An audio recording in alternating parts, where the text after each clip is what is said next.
Hello and welcome. This is Rooflemonger, and this is BABERUTHLESS.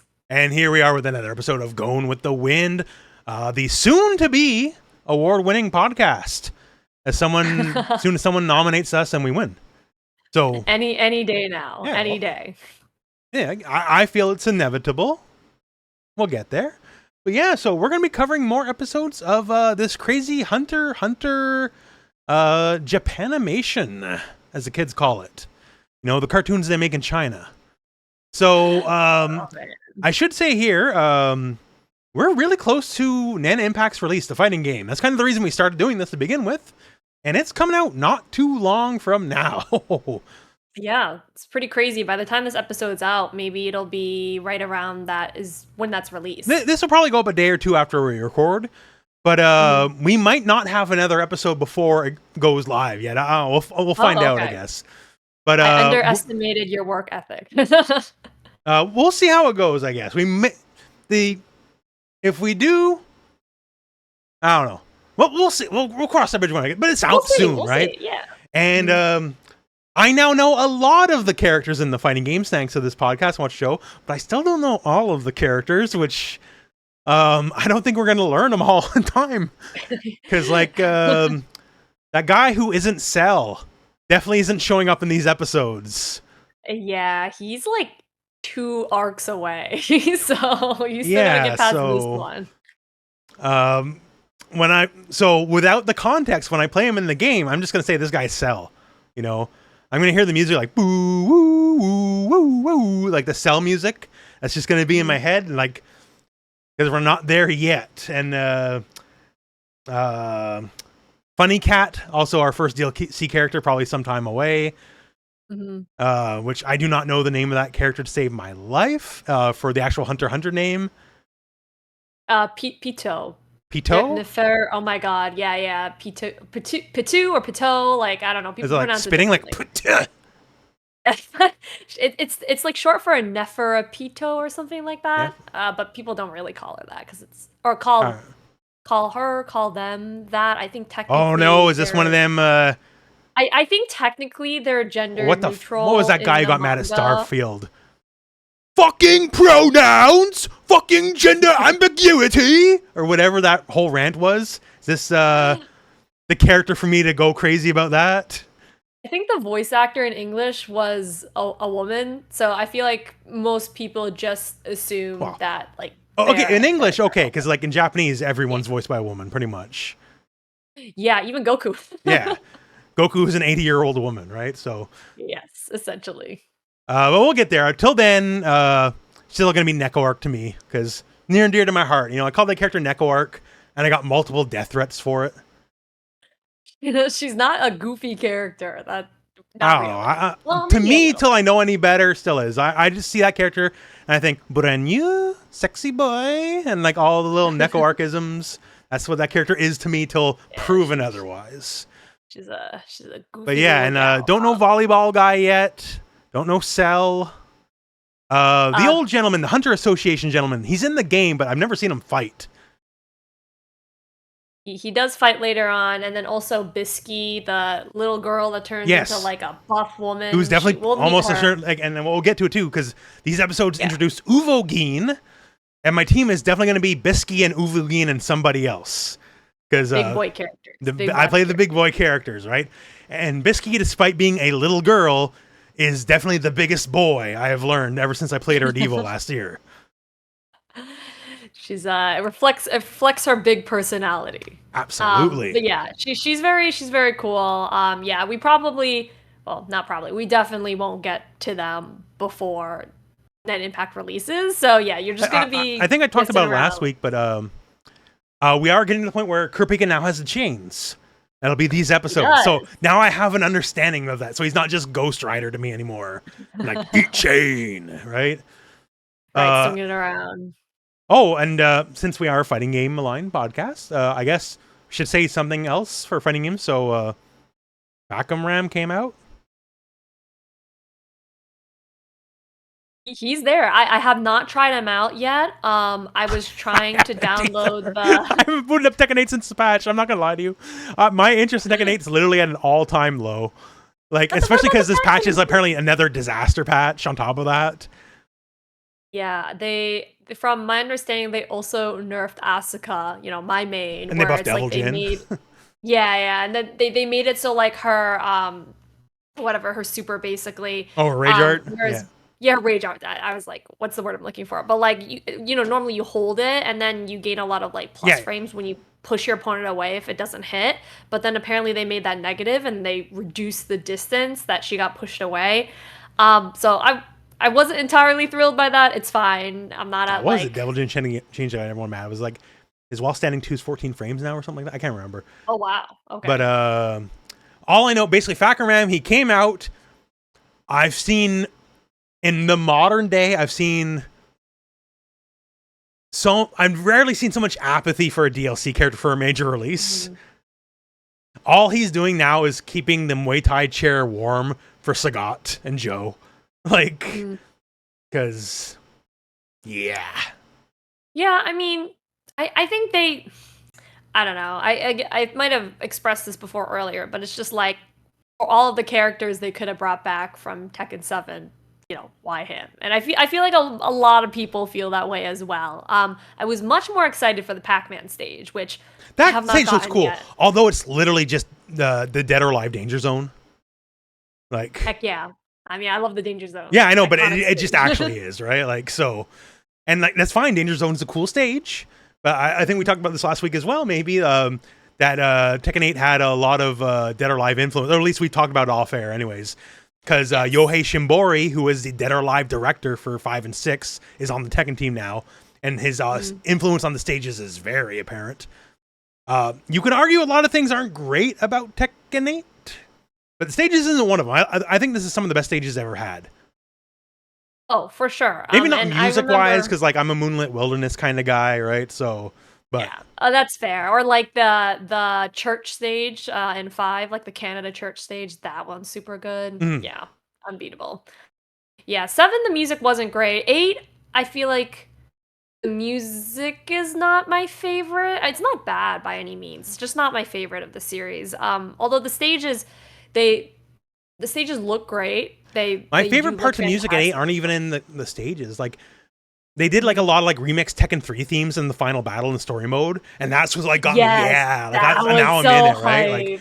That and final like stuff battle when was like crazy. Jin does the June pose and all that. Like, Yeah, but like for a moment, like Tekken 8, God, I'm struggling to remember some of the tracks. Tekken 8. I guess I remember like the the arena because I use arena for training mode, mm. so that's always burned in my head, I guess. But I always remember the Lee Mansion theme just because they start off with that, like, yeah, harpsichord at yeah, the yeah, beginning yeah. or whatever. But like Yeah, other than that, yeah. It's a good point, versus like actually. I was gonna say other games have consistently good music, but do they? Because like Street Fighter 6, most people would say is mostly a miss. But then with a lot of the DLC characters, that whole vibe they're going for at the launch, Mhm. they stop doing it. Right, You right. know, it's like, okay, this isn't working. So now everyone's getting like their more unique theme, like Ed's theme. I love Ed's theme, like the German rapping. Yes. Like that wouldn't have been like lyrical themes is so rare in Street Fighter. Like it's Ed, Abigail, I guess, in 5. Mhm. And I love Abigail. Like Abigail's a very polarizing character because either you love him Big or you body hate him. character. Yeah, I'm Yeah. not surprised. But hey, he's Canadian. I'm Canadian, so I gotta root for my boy. There's all of That's like true. 6 fighting game Canadians. Maybe you just like to see yourself, like, reflected into a fighting game. Well, almost all the Canadians fighting games are big. Like, okay, let's look at Wolf Hawkfield, right?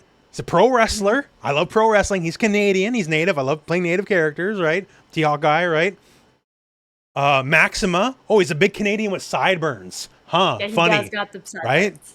And also Uvogin, as we'll talk about, has big sideburns too, and I'm a very big fan of that. Sasquatch, proud Canadian from Darkstalkers. Mhm. And you know what? I'm a fan of the Squanch. And Trailer Park Boys fans, Sasquatch is an integral part of the lore. Sasquatch, Abigail, Mhm. And Abigail, by the way, if you look at his hair, it's literally a maple leaf, his mohawk. A lot of people don't know never that. noticed that. Like you almost never see it from like down up, right? But like it's actually a maple leaf. Oh, like if you look at it from like the side or something. Oh, that's funny. So like head on, it's actually a maple leaf. So that's really it's a little thing, right? And a lot of his moves are like weird little Canadianisms that you wouldn't know unless you're Canadian. But Rig from Dead or Alive. Okay. Rig's the only one who's not huge. Rig's like a pretty boy. And he's a Taekwondo user, right? So he's kind of off-brand from every other Canadian, I guess. But still Canadian rep.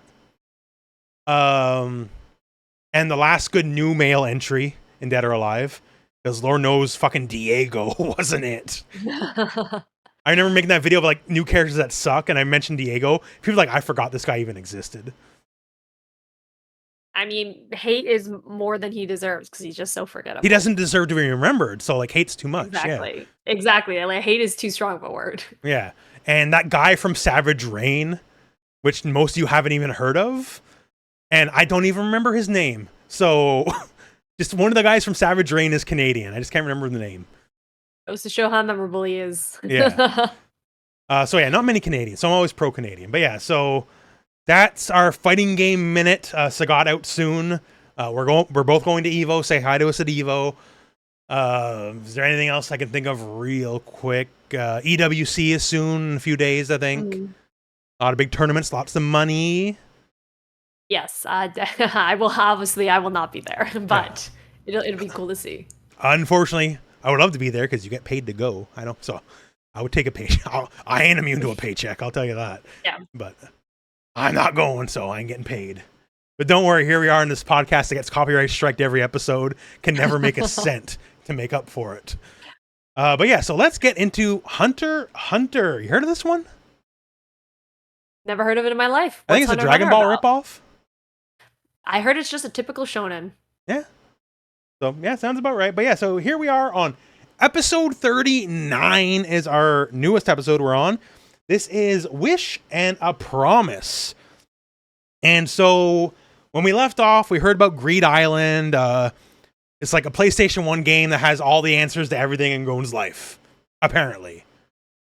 And yeah, I mean, that's where his dad left him a clue, basically, of where to find him through that. So Gon's destiny has become a pro gamer, but we also have other characters in the show.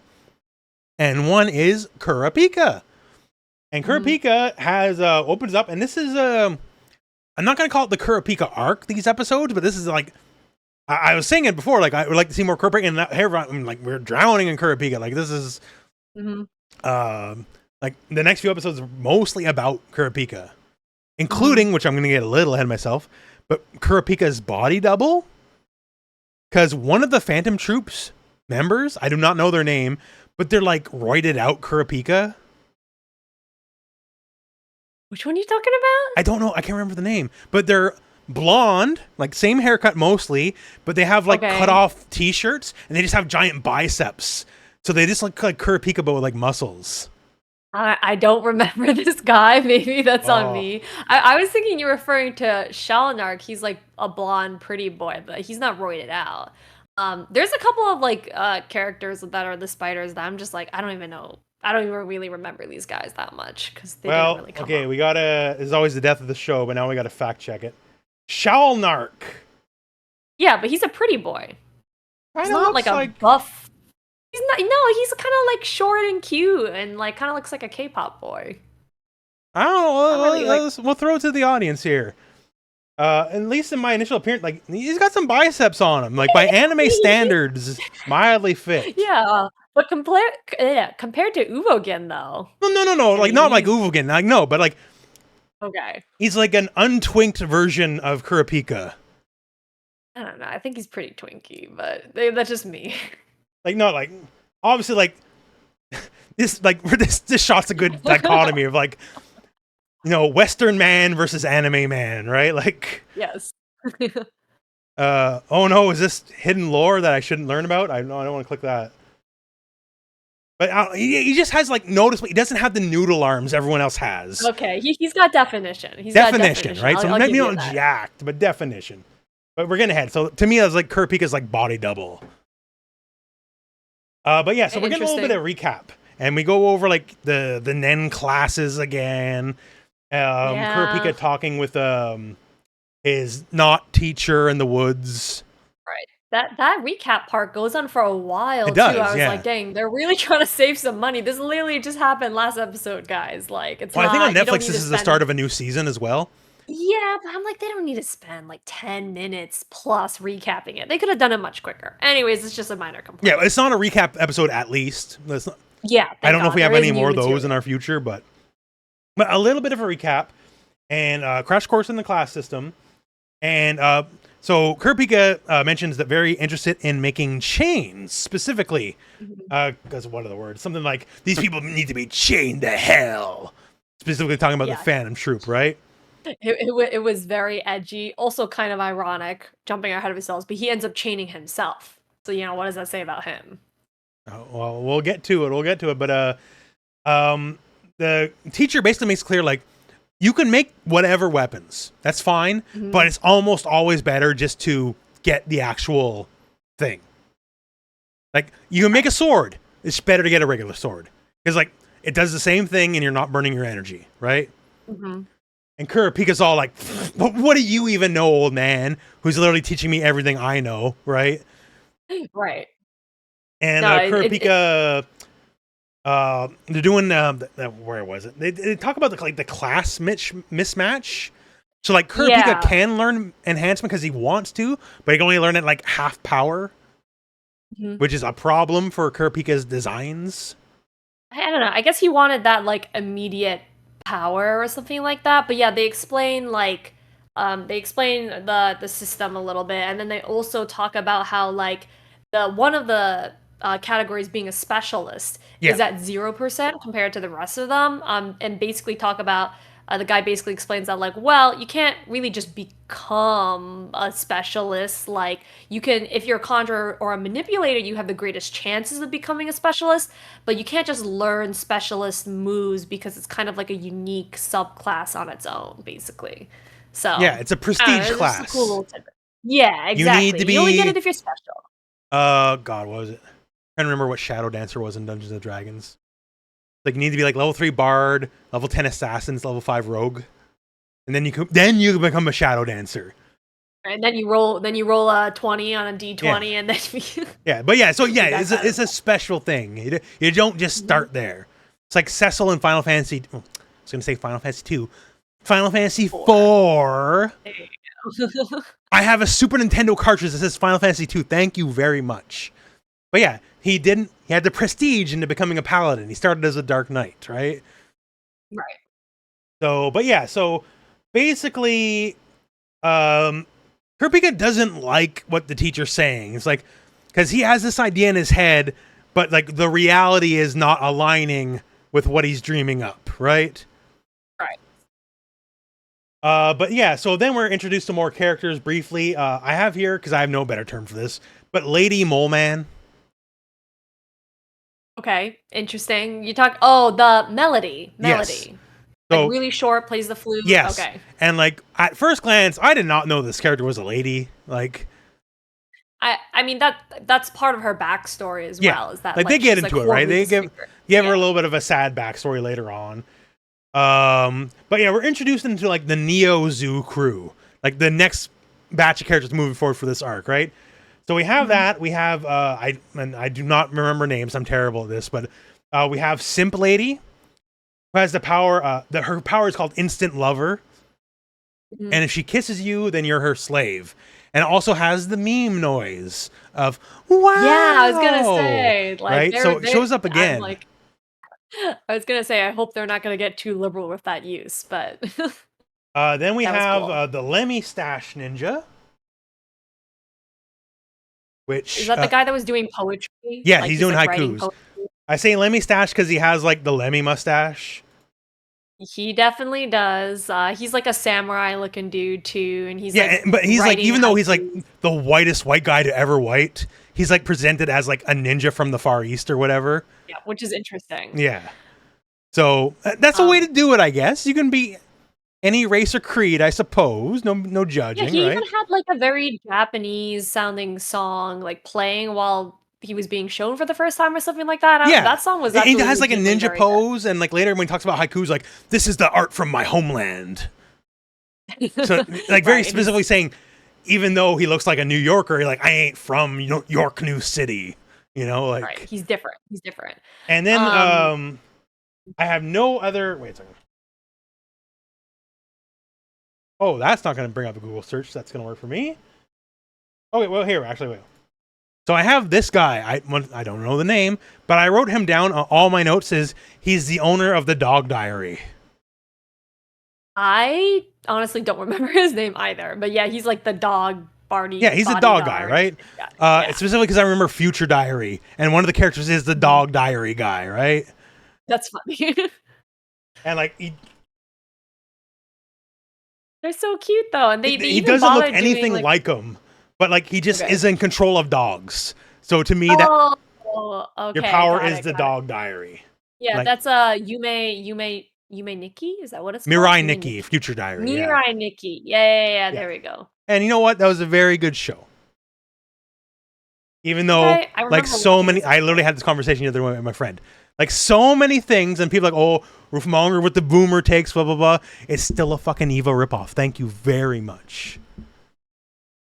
Like, That's the one where they're all like fighting to the death, and they all have different diaries. like and the they have one to, guy like... from Future Diary is literally Kaoru. Like, literally. Oh yeah. Like, it's even the pretty same voice actor, has the same story arc. It's very early 2000 coded, because I remember the main girl, she's like a yandere or something like that. Yeah, it was about 2010-ish when it came out, maybe. Okay. Maybe I don't act like I know, because I don't know. But yeah, she, like, I'm sure she wasn't the first of those, but like Yuno is definitely like the whole like the I love you so much, I'll kill everybody, right? Like, yeah, I feel like I always see her like depicted with like a knife covered in blood or something like that. Like, yeah. You talk to my man, so I'm gonna put an axe in your skull. That's basically, if you've never seen Future Diary, that's mostly the plot. Is very possessive girlfriend put axes in the people's heads who talk to her boyfriend. Right, but aren't they like in some sort of competition too? So she's technically saving his life. It's right? a competition. Just like Evangelion. It's a competition to become God. Right? Right. Yeah. Exactly. Okay. That's why the angels come to Earth to become the next God to replace humanity, right? Like so. But yeah, it's fucking anime as fuck. But you know what? I know a lot of not anime watching people that have watched in like Future Diary. Okay, interesting. I think it's like one that can hit the gauge, because like it rarely gets turbo anime. Like there's that weird mushroom lady. She's a little anime. But otherwise it's hyper jealous girlfriend murders people. Okay, interesting. Yeah, I think I remember watching and also the boyfriend doesn't even necessarily agree that he is the boyfriend. So, but she's like, well, I say you're my boyfriend, so that's really all that matters. Right. Yeah. He doesn't really push back that much. Yeah, he's kind of like he's a fucking shit. He is a Shinji. Yeah. He's a worthless, he just goes with the flow. Whatever people tell him to do, he does. Like, it is Eva. Like, everything is Eva. Okay, fair enough. We'll hit the episode some point in this Hunter x Hunter. I don't know when it's going to be. But Gon's going to look at something, or he's going to sit in the chair a wrong way, and I'm going to have a moment, and I'm going to backtrack the whole show and realize it's all been Eva all along. I think there are more parallels to Naruto than to Eva, but... Well, didn't we say last week that Naruto is a cheap ripoff of Hunter x Hunter?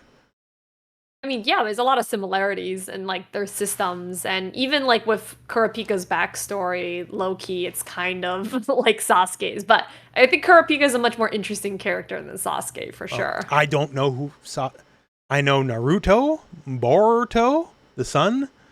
You don't know Sasuke? It's like they're like the trio, oh my god, like the Team 7 trio. It's like him, Sakura, the pink-haired girl, and Sasuke, who's like the black-haired. Okay, wait. I always get yelled at every time because I say there's the blind girl, but she apparently, and everyone else, she's not blind. Oh, that's Hinata. No, that's not who I'm talking about. But like, okay, can I be forgiven for assuming she's always blind? Because she has like literally like the dead eyes. Her eyes are like milky and clouded over. So she does does know look her? like she could be blind. Okay. Rock Lee because he's like the only honorable character in the yeah. show because he doesn't have magic powers. Yeah, he drops the weights. Yeah, yeah, I've seen that. You've That seen I've seen a him million hold times. it. Him dropping the weights like he's Piccolo Yeah, with the weight of yeah. clothing.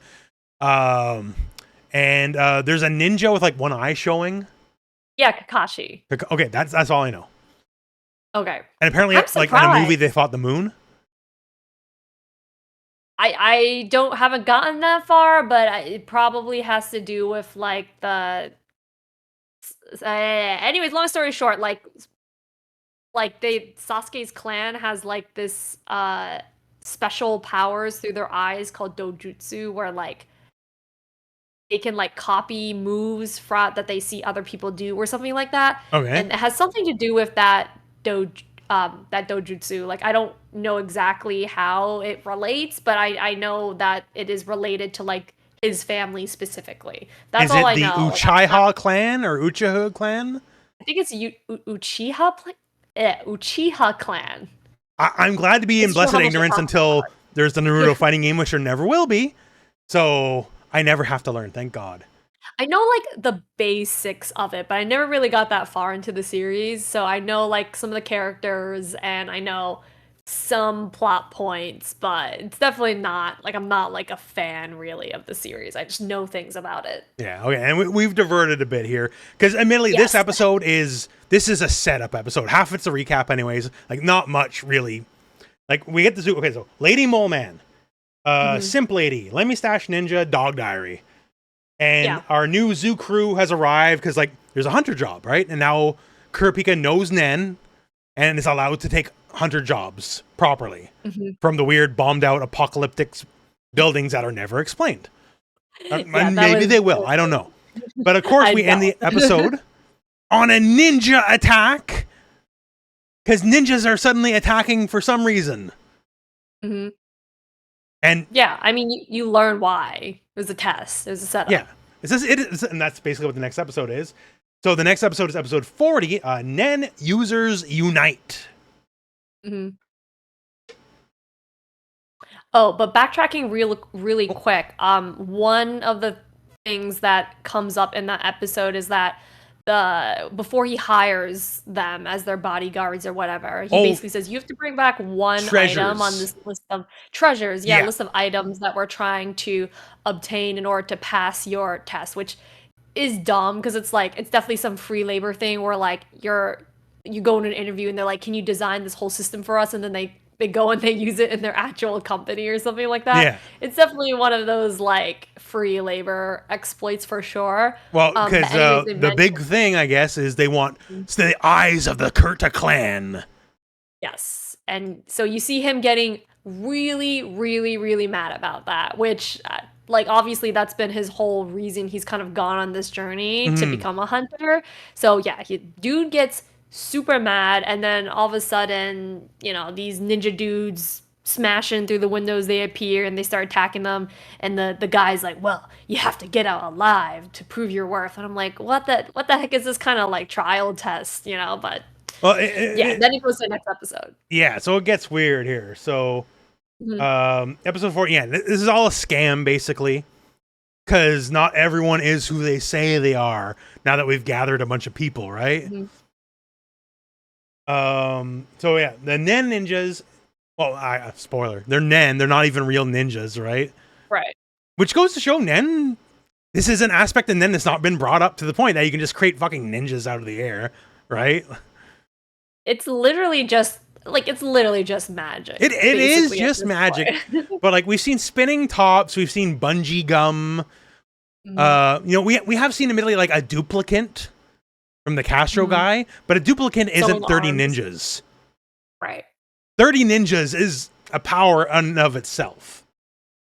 That's fair. And we also see now that like there's the power as well to detect lies and things like that, because Kurapika, he gets out his chain, right? And he's like putting in front of like all these different people to see if like, you know, which one of you could also be like everyone has a way to tell someone's lying. Basically, it's like they're doing it, right? So when they find out the one guy is like making the ninjas, okay, so we got some traitors here, right? So Kurapika can point his like Sonichu truth medallion, like Chris Chan, to tell people are telling the truth or not, right? Then Melody, the mole lady, She can like listen She to the listens. acoustics of people's hearts or whatever to tell if they're Yeah. telling the truth. Mhm. And then our like Lemmy Stash White Ninja has like this haiku and is like, if you don't tell the truth, you're gonna burn in the fires of hell. Right, that went crazy hard. I was like, your magical haiku can tell whether or not people That are one was lying. That's pretty much. upping the game a little bit, right? Versus just like, are you telling us the truth or not? But like, they're doing it in a way that's like, specifically him, especially, right? Because there's big consequences if you get caught. It's the moment, not intentionally, obviously, but it's very reminiscent of the moment from The Thing, the John Carpenter, the version of The Thing. We're like, okay, someone's not who they say they are, right? And before I go further, have you ever seen John Carpenter's The Thing? I am not good with horror movies, so I have not seen it. I actively avoid it. I've seen Babadook. I love Babadook. Babadook. That movie scared the shit out of me, and I've played a few like horror-esque games, but I've never actually like really sat down and watched. The like, a lot of Thing those is not a classic scary. Well, it's a horror film. It's not a scary movie. Okay, and this is like you talk about me going on tangents. I can give you, and I won't go into it because it's too long. I can give you a Sorry, long very enough. real claim that The Thing is the best movie ever made. Honest to God. Right. By like even the most hoity-toity movie snob critic standards, this has a legitimate claim to being the best movie ever made. When did this when did this movie come out? 1984. Oh wow, okay, so it's Kurt Russell. This will be our first copyright strike of the episode. So get that out of the way. It's only a matter of time. So younger Kurt Russell, and just someone's the thing, right? Just like the traitor. Someone's the traitor. We don't know who, and that's why like the guy doing the haiku, like it's such high stakes. So someone's the thing, right? And what they do is they just tie everyone up, like, you know, high stakes, right? And one of the things of the thing is every part of the thing is alive, even its blood. Ooh. Right? So they have the idea of, okay, I'm going to take a flamethrower and burn the blood. And if you are who you say you are, then the blood won't burn. Right? And if you're the thing, something will happen. Then they don't even know, by the way. They're just assuming. God, they're all They ever so find young out in this who movie. the thing is? Sorry? Do they ever find out who the thing is? Or I don't want to give away the movie. You've never seen it. Like, but they have a moment here, like, because someone died earlier too, right? So they know something's up. They just don't know who it is. Someone's a traitor. Oh, shit. Because every part of the thing is alive. So even the blood will try to defend itself. And dude is just... this movie is a triumph of practical effects. Whenever people talk about like practical versus CG, they'll almost always talk about this movie. Ooh, oh my god. Yeah, it goes places. Why they tie them together like that? Because they might be the thing, might kill him. Oh, that's nuts. Like, to be fair, like, just one more before we go back. So it just reminded me of it, like, high stakes, someone's a traitor, who is it kind of deal, right? Right. I think it's interesting because we also see like Nen now has like a lot of applications outside of like just combat. Like now we're seeing that it's like you can literally detect lies. Oh, we did see a little bit with like Machi healing Hisoka's arm, but now you're really seeing always like, keep going with Dungeons and Dragons because the Dungeons and Dragons has another one-to-one comparison, and this is literally a Gias. Like that's the term for it in Dungeons and Dragons. It's like a binding truth kind of thing, and if you don't follow through, you're penalized. Okay. I thought you were talking about Code Geass. No. It's Geas, Geass in Dungeons and Dragons. Okay, yes. But yeah, anyways, like other movies I consider like potential best of all time movies are like Lawrence of Arabia. Like, so I'm not just saying that because I like horror. It legitimately is one of the best films ever made. Okay, no, I mean I believe. Yeah, I'm not like when really it's Halloween time, do yourself a favor, watch the movie. It's not scary. It's tense. It's a different thing. I don't like horror movies that just do jump scares. A movie that relies on jump scares is not a good horror movie. That explains why you like Babadook then, because there was very little of No, that. no, no. We talked about this off camera. Like, I think horror movies are the smartest movies done right. This is the movie done right, where like you're not. There might be a moment where like you're like, but it's not because it's trying to get you. I hate gotcha moments. That's cheap as fuck. I like when they create a world that you're interested in. That's what horror does great, when they create that world, right? Like another really good movie called It Follows. It Follows is basically an allegory for like STDs. Okay, interesting. In that, like specifically, it's sexually transmitted monster. Oh, okay. Wow. That's a different concept. Like in the movie, I don't want to spoil too much, but like the movie starts with like, I don't want to call it a date rape, but like sort of. And then the guy's like, I'm so sorry, I'm so sorry, I'm so sorry, while he's tying her up to a fucking chair, right? After the date rape. And it's like, do you see it yet? Do you see it? And she's like, what the fuck are you talking about? What the fuck? Do you see it yet? And then all of a sudden she just, something start walking in the panel very slowly, right? And it's like, I see something. It's like, you see it now? It's like, yes. Okay.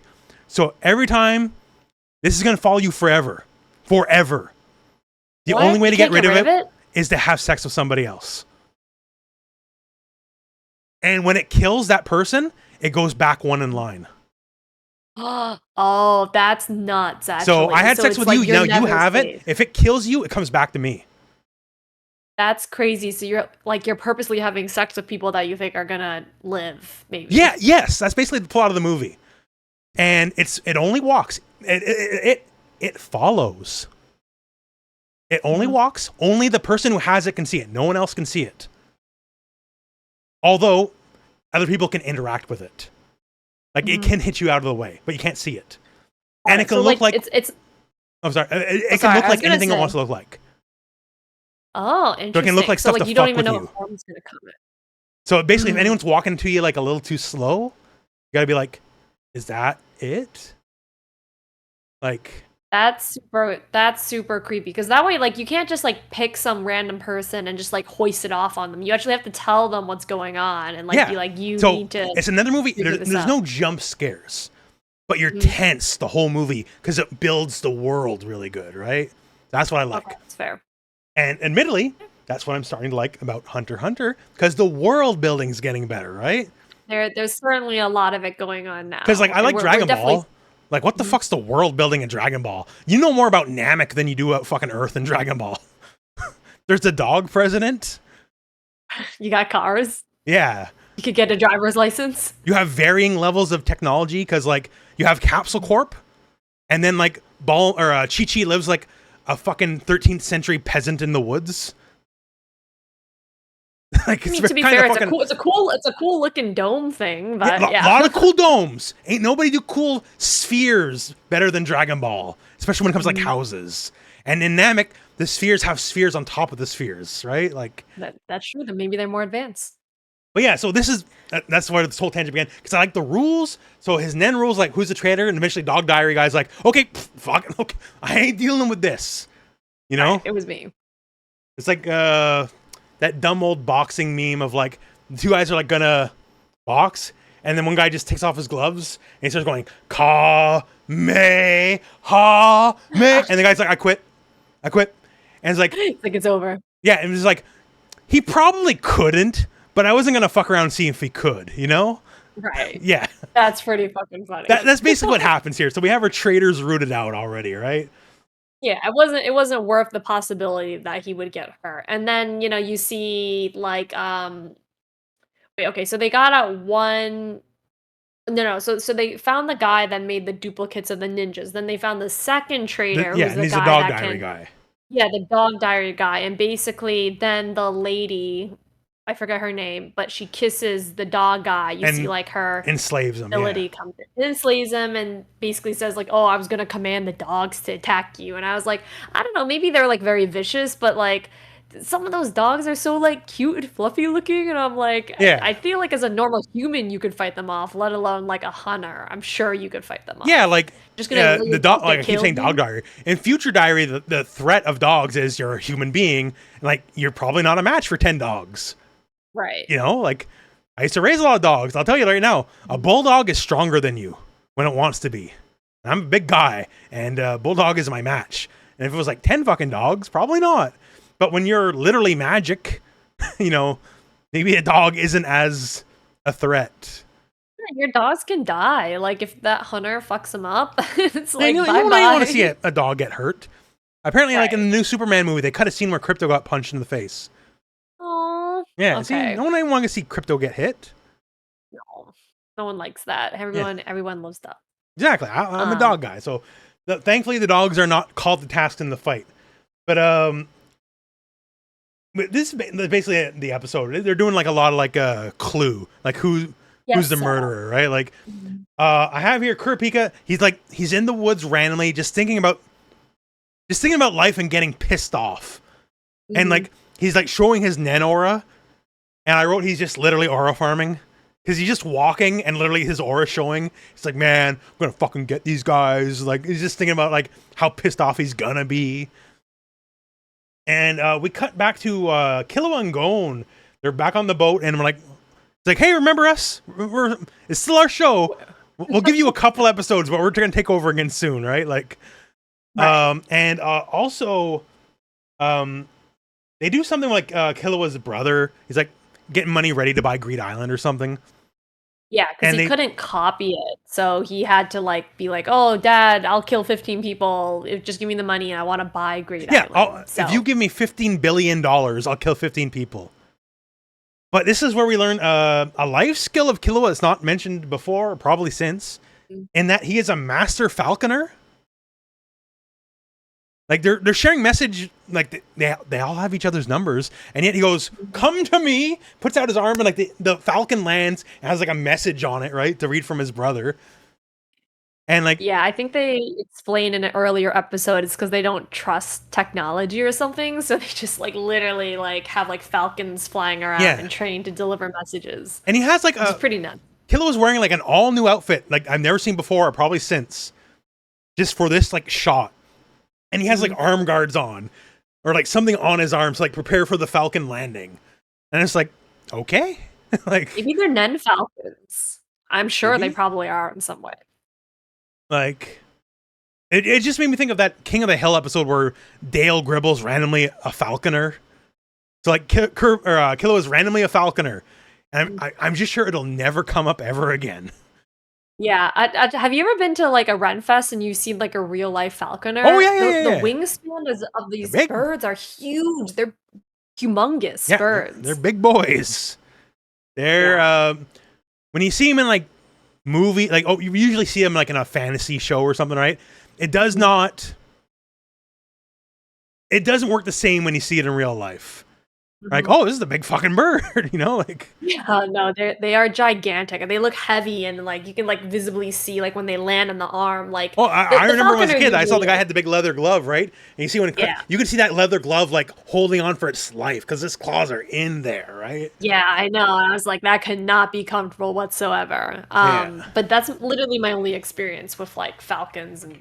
I have limited bird experience. I used to work at a pet store. And it's like, okay, you know dogs, right? And like, yeah, I'm very, because like I come from a dog breeding family on both sides, right? Oh, I didn't know that. Yeah, we mostly raise pugs. So they hire me like, okay, so you know dog, okay. And then all of a sudden like, okay, so you're like the only competent guy, so you're also the bird guy now and the fish guy. And like, I don't know anything about these fucking animals to save my life, right? Like at all. And like, okay, well, I'll figure it out. And I'm not good at figuring out birds. I know that because the fucking... the parrots bit the shit out of me. Oh god, I didn't know they bit. Yeah. I also had to deal with the scorpions because I was the only one brave enough to deal with them.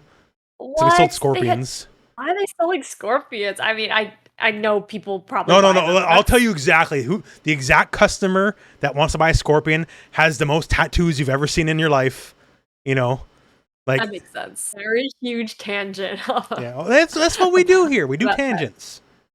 Do tangents. But yeah, so Master Falconer leads to Oh wait, and I had one more thing.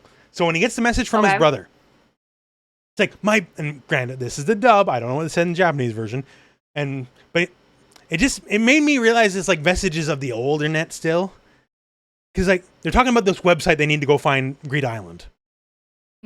And it's like, my bro sent me the URL. And I can't remember the last time I said someone like, I'll send you the URL. What do you say then? Website? Well, you say I'll the send link. You the site? The link. Oh, yeah. Okay, Yeah. that makes sense. I was like, yeah, you know, I'm on, you sent me the URL to the World Wide Web, you know, the information superhighway. Like, when's the last time someone called it the fucking information superhighway? Like 97? Like, yeah, no, you can definitely see that in like the next episode too, when they're like showing what that actual site looks like. It's like one of those point and click type games. Yeah, like, yeah, okay. it's like a fucking visual mud, basically. Like, but yeah, it's just like, oh, like the last time I remember someone saying URL unironically would be like the IRC days. They would just say, "What's the link? What's the link? What's the link?" You know. No, that makes sense. You notice a lot of details. Language evolves, culture evolves, but just it's a time and a place, you know? Like, you can always tell any movie where, like, the problem can't be solved by a cell phone call, you know? It's true. Because a lot of classic thrillers or, like, anything will be like, oh, man, whoa, this is so fucked up. Because everyone has a phone, right? So... Right. It's like, send help, SOS. Right? Yeah. Versus if you know, if you're up against a slasher killer in 1992... If you're not near a payphone, you better figure it out yourself, you know, like. Right. But then again, that's why a lot of movies are in the woods. It's like, oh, the reception's so bad. You know, like that's how they get around it. And to be fair, you know, a lot of my family lives in the woods. The reception can be that bad. So. Oh yeah, no. There's still plenty of places like that when I'm just like driving through the country. It's like, yeah, there's zero reception here. Yeah. So Killua, in like literally a 10-second span, broke my brain twice. Just Master Falconer, and then like, oh, we're talking about the URL. Like, we're using language nobody uses no more. It's funny because I didn't even pick that. Like, that didn't even faze me. Like, I was just like, oh, okay. Like, he's just got a magical falcon, and he's got a URL. I'm just a terribly pedantic individual overall. Like, if you watching at home have gotten this far, I think you have figured that out by now. So... Little things trigger me off in the biggest ways. Semantics of fairness in the Hunter x Hunter world. Yeah. What is justice in this world? Well, yeah. I'm sure we'll have those fights again. But so then here, if we can take this next episode here, 41, Gathering of Heroes.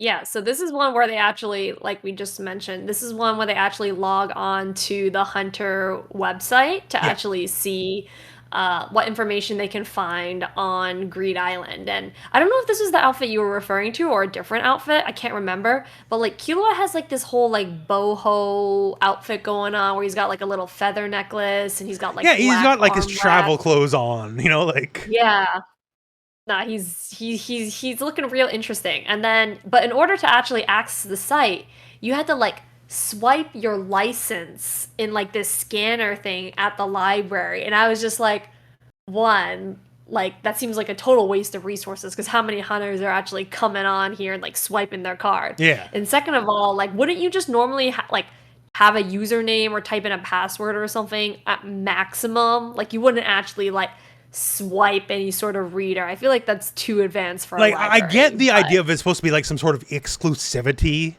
Right, but then they're at the public library, so it's like, what is? But then they also said like hunter cards get stolen, you can sell them, right? So like somebody who is definitively not a hunter can just have it, and like I'm in, right? Yeah, just like go to the public library, scan it. There's no credentials you have to enter in. You just scan it and you're in.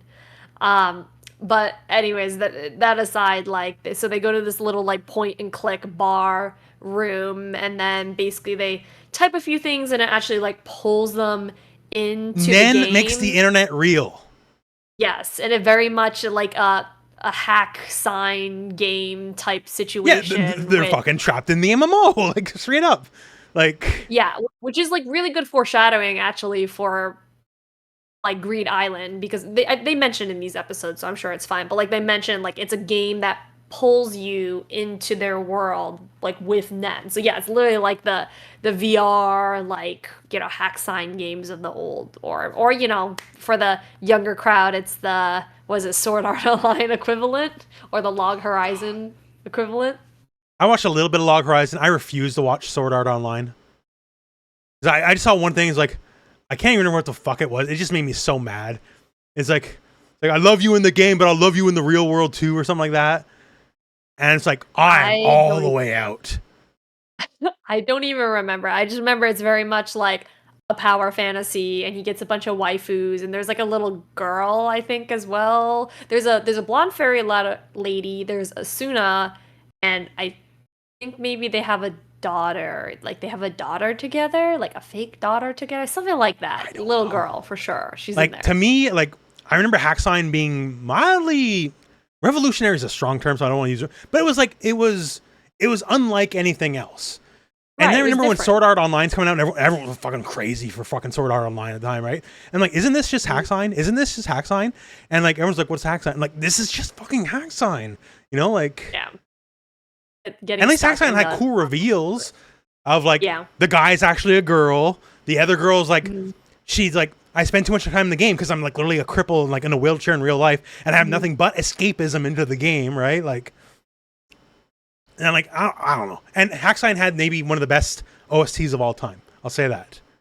Yeah, I never played I never played any of those games. I just know the anime. Hacksign. And there's the character with the triangles or something, the markings on their cheek. Kite? Is that a character in that game, or am I making that up? Okay. I know a little bit about.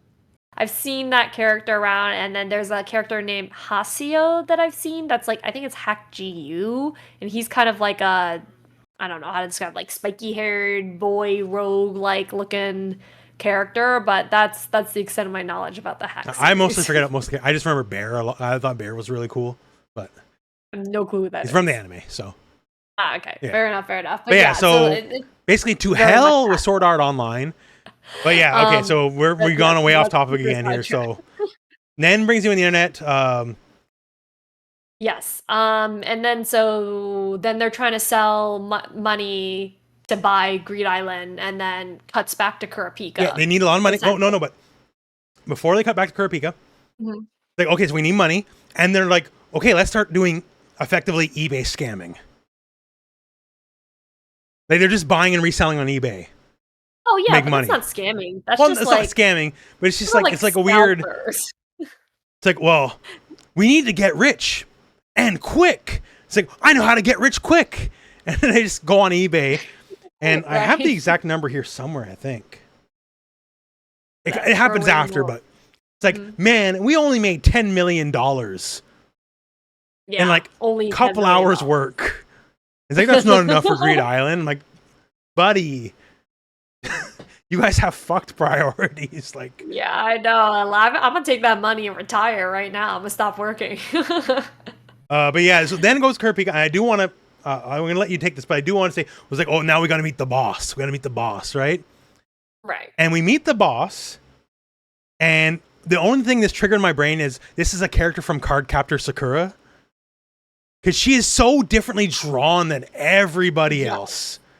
She's very drawn like a shoujo character, big eyes. I think she even has like the little hair sticking out like the ahoge or whatever. Yeah, like she comes from like a 90s ass magical girl anime. She does, but she doesn't act like no, she doesn't act. But shoujo protagonist. It's just like they copy and pasted her from the wrong show.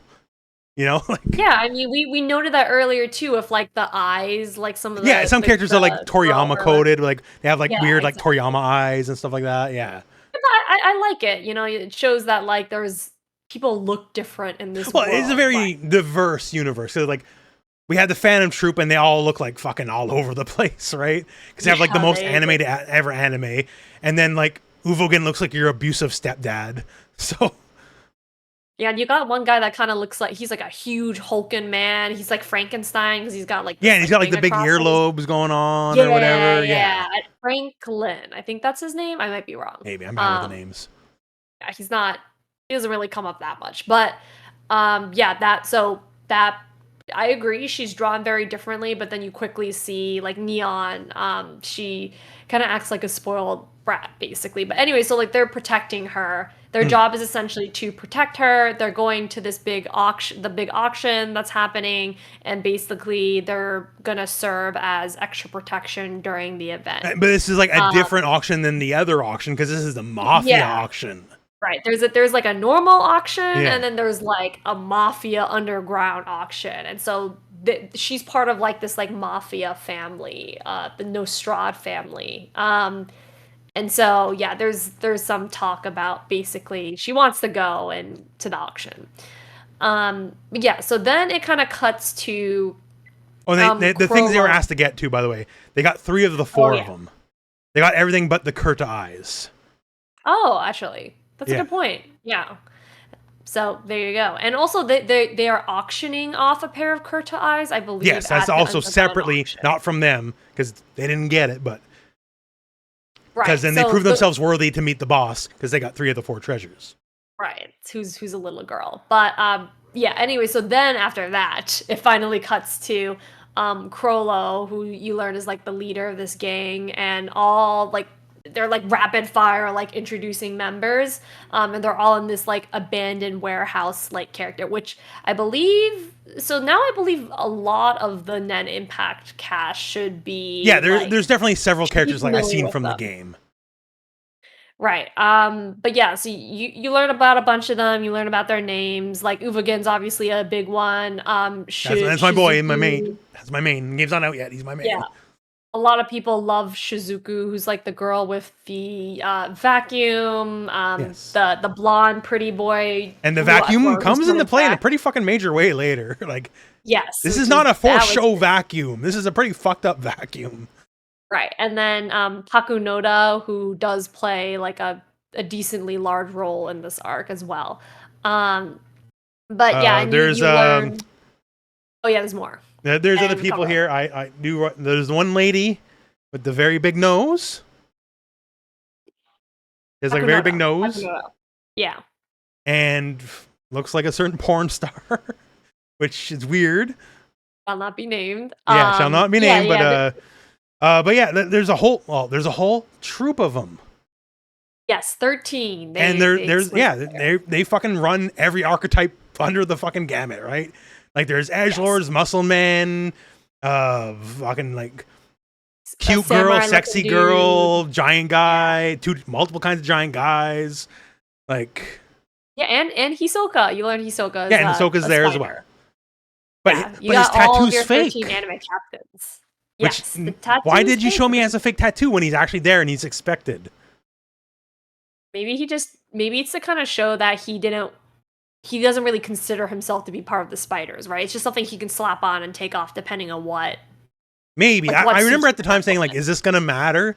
And then here we are, and, like, he's just there, and they all expect him to be there. And, like, I guess it didn't matter? Yeah, I mean, it's not like they're gonna really see him shirtless anyways, so I don't really think it matters that Only much. that the audience, when he calls Gon, gets to see him shirtless. Get to see him stark naked, apparently, yeah. Yeah, we have our anime captains. Hisoka finally shows up.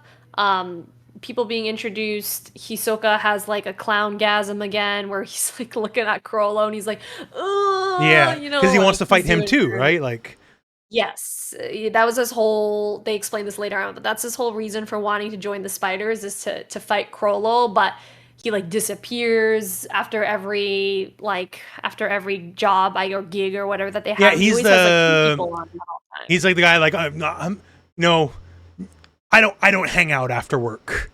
You know, Yeah, I clock out and I go back home, right? yeah, he just dips out. He's like the Versus all like everyone work, else seems no like they're play. friends to a degree, right? Yeah, no, and they do. They have some good banter. They all have very distinctive personalities, which, you know, for side characters you don't always see in a lot of anime. So that's cool for sure. But yeah, and then the Chrollo mentions, "Oh, we're gonna steal all of the items at this underground auction that's happening."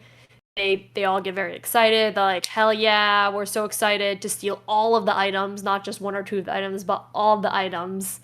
And yeah, And this I is mean, a that's world too. basically I the just want to stress this because they're stealing it just to prove that they can do it. Because it's shown that any sufficiently advanced Nen user can make millions of dollars a day. right. So I don't think they need the fucking money, right? Probably not. I mean, Hisoka does mention at one point the spiders engage in. He says one throwaway line like, But I was like immediately like, what? Wait, did I mishear that? But he says the spiders occasionally engage in philanthropy. And I was like, you mean you're given, is this like a Robin We don't see Hood that in type these situation? episodes. No, we definitely Yeah. do not see that. And I don't think that's ever really expanded upon, but I was like, oh, okay, interesting. Maybe they are doing something good with that money. But yeah, overall, it's very much an episode Yeah, where this it's isn't like a Robin Hood crew. plot heavy. No. They're Uvogin is not definitely in Little it. John or like whatever. Definitely not. They're Yeah. definitely in it for themselves and their own motivations. But I guess they're I just doing it thought for that the was love of the game, you know? We just love Rob and things, right? and why not kill a bunch of people in the process too? Because they don't really care about that when they like murder all these people. They're just like Oh, and whatever. I do got here. Which I don't is- think it's this exact scene, but like right after it, Mhm. like they definitely they get along with each other to a degree, but like kind of like oh yeah, and like they're contentious with each other. It's like big Mhm. earlobe dude fights samurai man just for the fuck of it, and they're just like, oh Mhm. fucking these guys, like no one's even concerned. They just like keep walking, like whatever, they'll figure it out. Like Yeah, no, you do see that a lot, like even in some of the future episodes where they're not they're like they're like friends, they're like joking with each other, they're like playing games with card games with one another. the card like, game is the next episode's coming up is like a showpiece. Basically, is this you would think a very big event that a bystander would probably want to watch, and they're just like, Right. yeah, he's got it, whatever, no bigs. Play They're cards. very unimpressed, which I think just goes to show like how unconcerned they are about like all these other Nen users that they're having to face. But we'll get to that episode for Oh, well, sure. and we'll So, get to episode 42. who I've dubbed Hair Krillin. All right, fair enough. Yeah. All right, so episode 42. Do you want to take it away? So episode 42 is Defend and Attack, and hey, Leorio's back, and like cool, Yes. like and like they're like looking to get like a phone or something, the kids. Yes. And then he's like, no, you kids don't want these dumb bullshit. You want this sick beetle phone. It's like a giant beetle that's a phone, right? It's like, this is what I you thought need. that looked pretty sick. Everything else is bullshit except for this beetle phone. And they go and they want like $400,000 for it. But the kids just have it, so whatever. But Yeah, no. I was just, it's like, he's like just talking, like, no, man, this beetle phone's the best. And it's like a gigantic, it's like 2 feet big, right? And it's Yeah, a beetle kinda that's like, a phone. And I don't know, Like but maybe almost like this size. Yeah. Like this is a candle. But and just the visual of it, just because they have like modern smartphones all across the wall there, right? It's like you need Right. this giant fucking brick. right, and it's expensive. Like Yeah. they even specifically say like, oh, it's kind of a ripoff, and I was like, y'all. But apparently, it has like really good features or something. Yeah, like that. the features. You get like those I mean, specific beetle phone features, right? As you can tell, we're clearly people who like our gimmicky shit. So I probably would have bought it too. I can't say shit. But yeah, so besides beetle phone, the big reveal is Leorio does know about Nen because he was He does. completely separated from everybody else, and power level wise, I think it's fair to say he's probably the least of them, right? Yes. So, and he was not out to learn about Nen. He was just out to go to school, right? Mm-hmm. So the fact he knows about Nen, he's not necessarily as advanced as the rest of them, but he knows about learning. Nen. But he doesn't know about like the foundation. he doesn't know about the class system or the specialize or anything like that. He just knows it exists. Yes, it exists. He learns 10, I think is what they specifically say, which is like basically your key to starting to learn Nen. So he's on the process for Yeah. sure. I got here. I think this is the context of like talking about the game. This is where Killua's. I think this is where Killua's brother does the $12 million, $15 million thing or $1 billion. Oh yeah, we jumped a little bit ahead. Yeah, that's fine. That's fine. But he does like the specific, the brother, Killua's brother.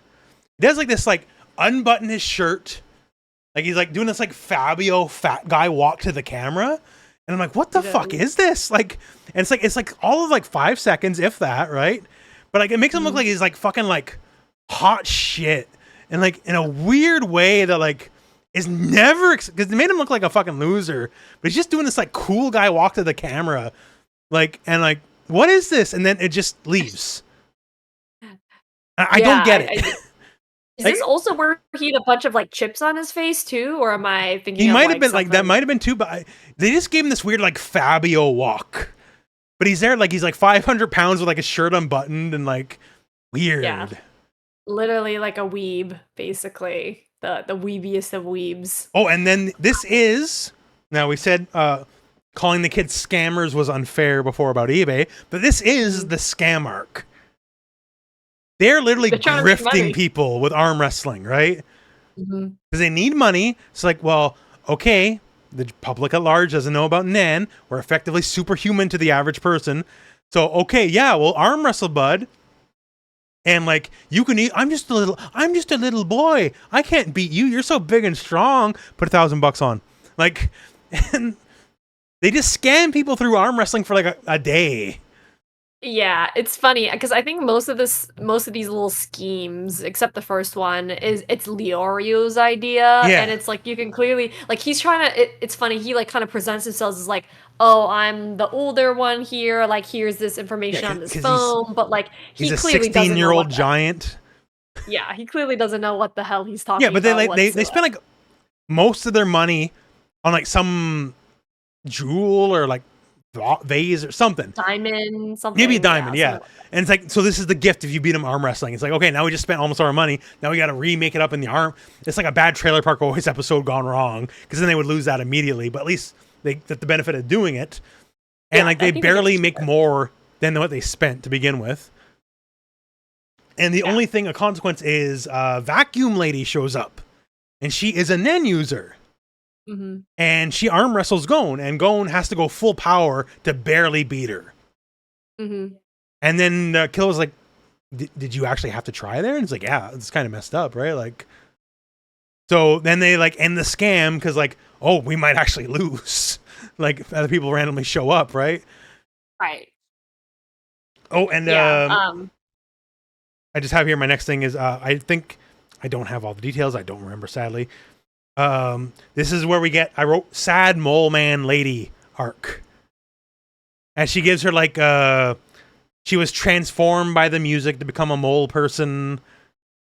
Like evil music curse. I'm blanking on this. I can't remember. So basically so it's Kurapika and, okay, first of all, what I'll say is that, when Gon beats Shizuku in that arm wrestling contest. Later on, there's a scene where there's like, oh, like you weren't using your dominant hand, haha. Oh, so yeah, like, they gave her an out.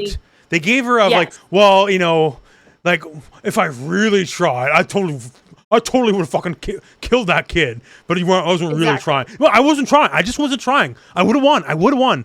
Don't think I would have won. Using the wrong hand. Yeah, they just give her the excuse, right? Like, it's the equivalent of like in wrestling. God, we got this far before I fucking got the right. We almost did it. We almost got free of wrestling. But it's the equivalent of wrestling when they'll count 1, 2, 3, but then the guy kicks out after 3. Because then it's like, well, I almost got out. I could have got out. Don't think I couldn't have gotten out. Because famously, almost every loss Hulk Hogan ever did in his prime, that's exactly how he lost. Be 1, 2, 3, then he'd kick out. Like the split second too late. To make it look like, oh, I would have gotten out, right? That's so funny. Yeah. So I'm sorry, we got so close. We almost made an episode without a wrestling talk. But no, but I think it just kind of shows like, oh, like she's pretty powerful. Yeah, right? She's strong. Obviously, she's she's like stronger than a small child. Yeah, the spiders are a threat. To be for sure, like she's kind of like one of the hotter members for sure. I think one of the more popular ones. Like she's like kind of this very like anime looking girl with like the big. Well, I'll say this. I've seen her, but I don't know who she is.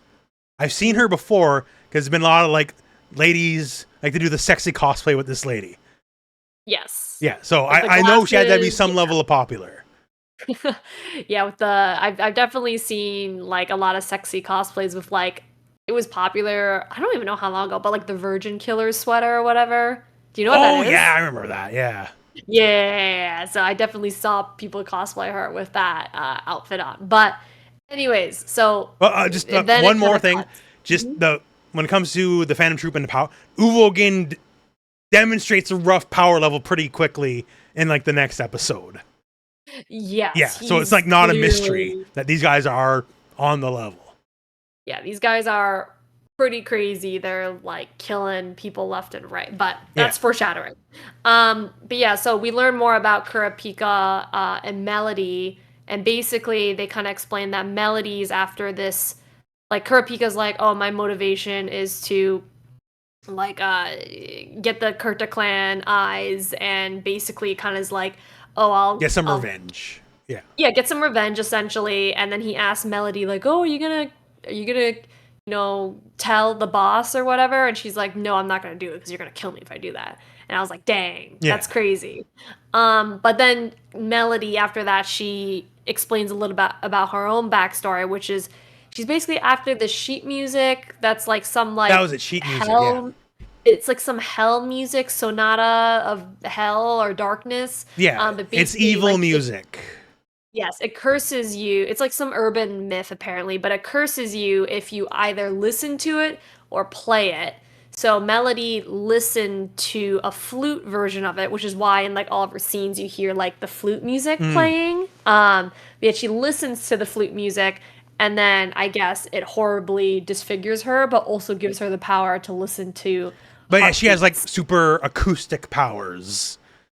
That's her hear like the yes. So heartbeats of liars and stuff. You gain that in return. So like I think her goal is basically to destroy that sheet music from being used again.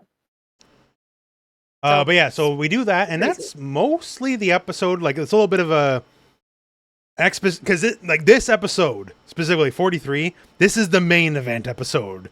Like all this has been building to this episode. Right. That was all set up for these next two episodes, Basically, essentially, which are super action heavy. Yeah. The next episode is episode 43, a shocking tragedy. So if you want to take this one, or yeah, I feel like I just talked though, so feel free to. I'll lead it. This is the auction. It's not the auction, but it's the Mafia super double secret auction, right? Yes. And I don't know if it's specifically here. They go on to like Mafia lore. It's like, well, proceeds of the auctions are like reinvested into the Mafia community, and like, what? What? Like, I mean, I think it just goes to show, like, even though they're doing illegal stuff, like they have camaraderie. And, like, I know, but they then have they have a it's code of definitely honor, right? It's definitely later than this, but like they talk about like there's like worldwide Mafia region pooling resources together to get their like super soldiers stuff or whatever. Like it's just like it's a really normally in most media I watch different mafias kill each other, you know? Yeah. Versus they have like this like group slush fund, you know, like, oh, we all share the tip jar. We all share it, you know? To be fair, like if you knew the hunters, I'm assuming these guys obviously know the hunters exist. If you knew the hunters existed, you'd probably be like, yeah, we need a band together. Yeah, no, fair enough. They live in a different rule set world, right? Right. It's like in Marvel, you know the Avengers exist, so like Hydra is going to work with AIM because like, you know, these guys are fucked up. We can't do this by ourselves, right? Right, exactly. The baddies teaming up. But yeah, so the auction begins. We do have several of the zoo crew have infiltrated the auction. Specifically, Instant Lover Girl. She's in there, like dressed like some of the other guys. It's like they're there to like monitor the situation. Oh yeah. But yeah, also, then we just get like makes the ninjas too. The guy that made makes the ninjas is one other person. Maybe, yeah. I don't know if it was Dog Diary or not, but I don't remember. Not one of the main guys. But we just kind of up the volume real quick because then presenters come on stage, but oh no, it's the Phantom Troupe, right? And then the guy's like, "Hey, cool auction you got here. Too bad we're gonna rob you. And oh, by the way, we're just gonna fucking kill you." And then he busts out the fucking finger guns. That was crazy. Like he's my frame of reference for finger guns is Mecha Godzilla, because Mecha Godzilla has little finger rockets, right? Yeah, I know what you're talking about. But yeah, he just goes and just finger guns everyone and kills like 300 people in an open room. Yeah, it's crazy. There's blood just all over the floor, dead bodies, broken chairs. Like it is gruesome, and they like, did it so. This show has not been lacking for people dying to this point, but this is like a level above for sure. No, for sure. Like, they were just, like, it wasn't, like, in the pursuit of a goal or, like, anything like that. Like, they literally just gunned them down, like, almost, like, for the fun of it, right? And I can't remember where it's specifically mentioned here, but I did have the note that these would have to be Nen bullets. Which does just, sure, you know, because regular bullets can't kill people dead enough, you know, like. Why not? Might as well. Yeah. They're Nen users, make them Nen bullets. But yeah, so we are reintroduced. That's where the vacuum foreshadowing shows up. And I'm bad with the names, but Vacuum Lady shows up. And Shizuku? Pretty sure. Okay. So the first thing she does is she kills Kiss Lady. Like, just outright, right? And not in a subtle way. Like, she just takes the vacuum and caves in the back of her fucking head with it. And just kills her. So it's not like some weird power. Like, we'll see the weird power in a second. But, like, no net. It's just pure blunt force trauma to the back of her head. Right? Yeah, it's kind of crazy. It shows a difference between, like, even, like, other Nen users and these spiders. Like, there's still a huge difference between them and these guys. Yeah, and the vacuum has a weird monster mouth. Yeah, it's got a little tongue. Like the shop vac part of, like, the vacuum part of the vacuum, the whole stuff, has googly eyes on it. It's pretty goofy. Which I can only assume they made that, like, we're going to sell merch of this. like that had to be, like, the mindset going in. Is like, we need our cute vacuum monster toys. And, like, this will move units. Like, yeah, I mean, like, the whole point of her character is, like, she looks very innocent, right? Yeah, she looks like cute, nerdy girl. Except I have murder vacuum. It's crazy. And it can suck up everything. Yeah, speaking of exactly that. So murder vacuum can suck up 300 dead people and all the associated blood in moments flat. Right?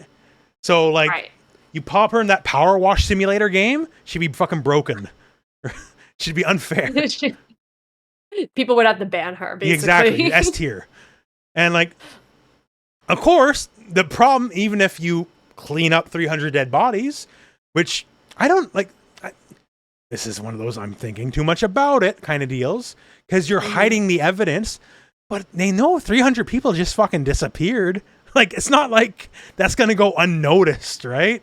So you might as well leave the bodies. It's not going to be a mystery that these people were got, right?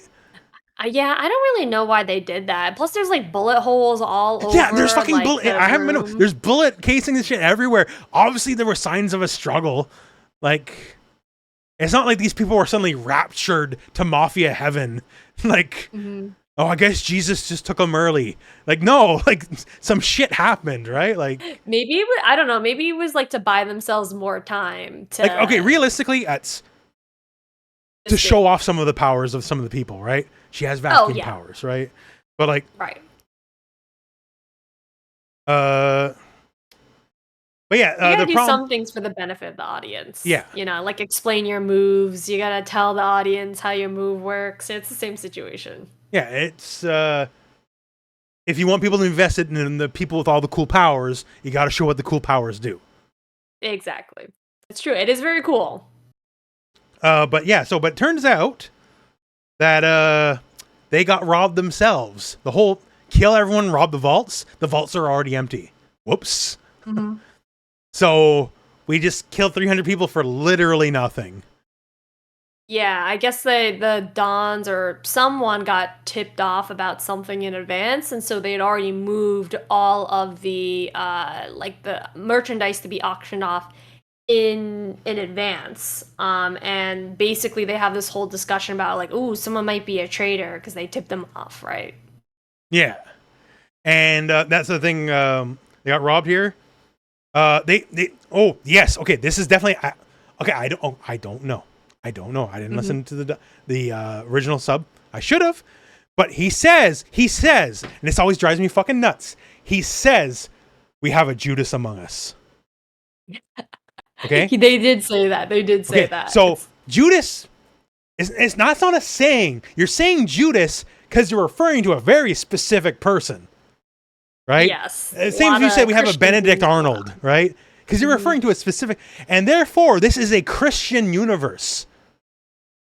It would like have to Frollo be. even has a lot of like cross Yeah. iconography everywhere. It does, and I think Frollo is wearing a cross himself, right? Yeah, he is. And like, but I'm sure it'll never, ever, ever fucking come up ever again. And I know a lot of people do it, and they don't think about it, right? They just write a line of dialogue, and like that's just the word you use, right? Like it's like something else. Like they'll do a thing, any story that's not set in our world, and someone will say Christ. Like you can't say that. That infers that you're talking about Jesus Christ, who is a person like who exists. Like then you're saying Christianity's real in your thing, right? And like, so once again, pedantic. But he just said Judas, and like, okay, you introduced so much lore that'll never be talked about ever again because there's only one reason to say Judas ever. Because you could have just said Schrader, right? But he said Judas in the dub, which just opens a can of worms. Yeah, he was clearly designed to evoke a very sort of like Christian type vibe. Yeah. You know, kind of like those like I don't know, but like in Japan I feel like that's almost kind of like a fashion statement. No, it is. Like if you ever see Lolitas, they wear like a lot of gothic Lolitas and crosses. You want to talk about Evangelion for a second? So obviously, oh shit! I didn't even notice that. Good, thank you for wearing that. But no, legitimately, like Anna was asked, like, why is there so much Christian iconography in Eva, right? And it's like, oh, it looks cool. It's edgy, man. That was it. It was just it. That was this edgelord looks cool shit. It meant nothing at the time, and so everyone in the West, when they were watching Eva when it came out, they're like, oh my god, this is so fucking deep. And over there, she's like, I don't know, it looks fucking cool. I guess. Yeah, no, pretty much. Like people I do know that Japan did have some history with Christianity, though. Like they tried to bring Christianity, I think, over in like the 1600s or something. Oh, there's a complicated relationship with some of the missionaries and I was gonna foreigners say, ever being allowed for a couple hundred years. I think I read a manga about like people trying to bring Christianity to Japan. Like it was called like Asuka something. Asakusa, maybe, but yeah, something like that. It was a very specific the Portuguese were very big on, hey, I want you to be Christian. Oh, we're not Christian. Cool. Like, conversation's over. Do you like guns? We like guns. That shit's pretty sick. Especially when you fight people who don't have guns. It's like, how about a couple guns for a couple conversions? I love Jesus. What the fuck? Let's go. You know, like that's kind of the history of Christianity in Japan early on.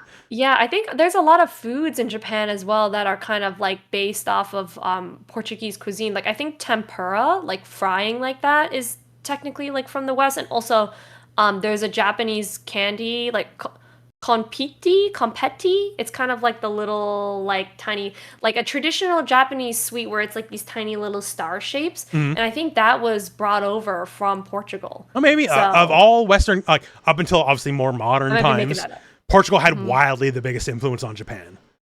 Yes. Yeah. Which is crazy. Like there you go, History 101. What the fuck? That new Assassin's Creed is set in that time. Oh, like when the Portuguese are actively coming, like it's a very famous time. Like Nobunaga Oda is he was one of the famous like I'll love Jesus if you give me those guns. Like he's one of the most famous people for that.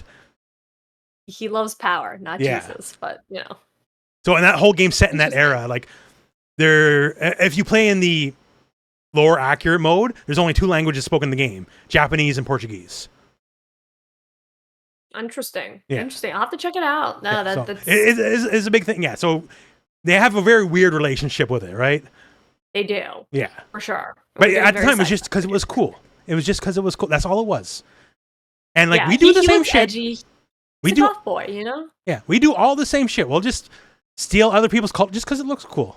You know, like I'm certainly just thinking of examples just because we do it so often we don't even think about it. You know, like.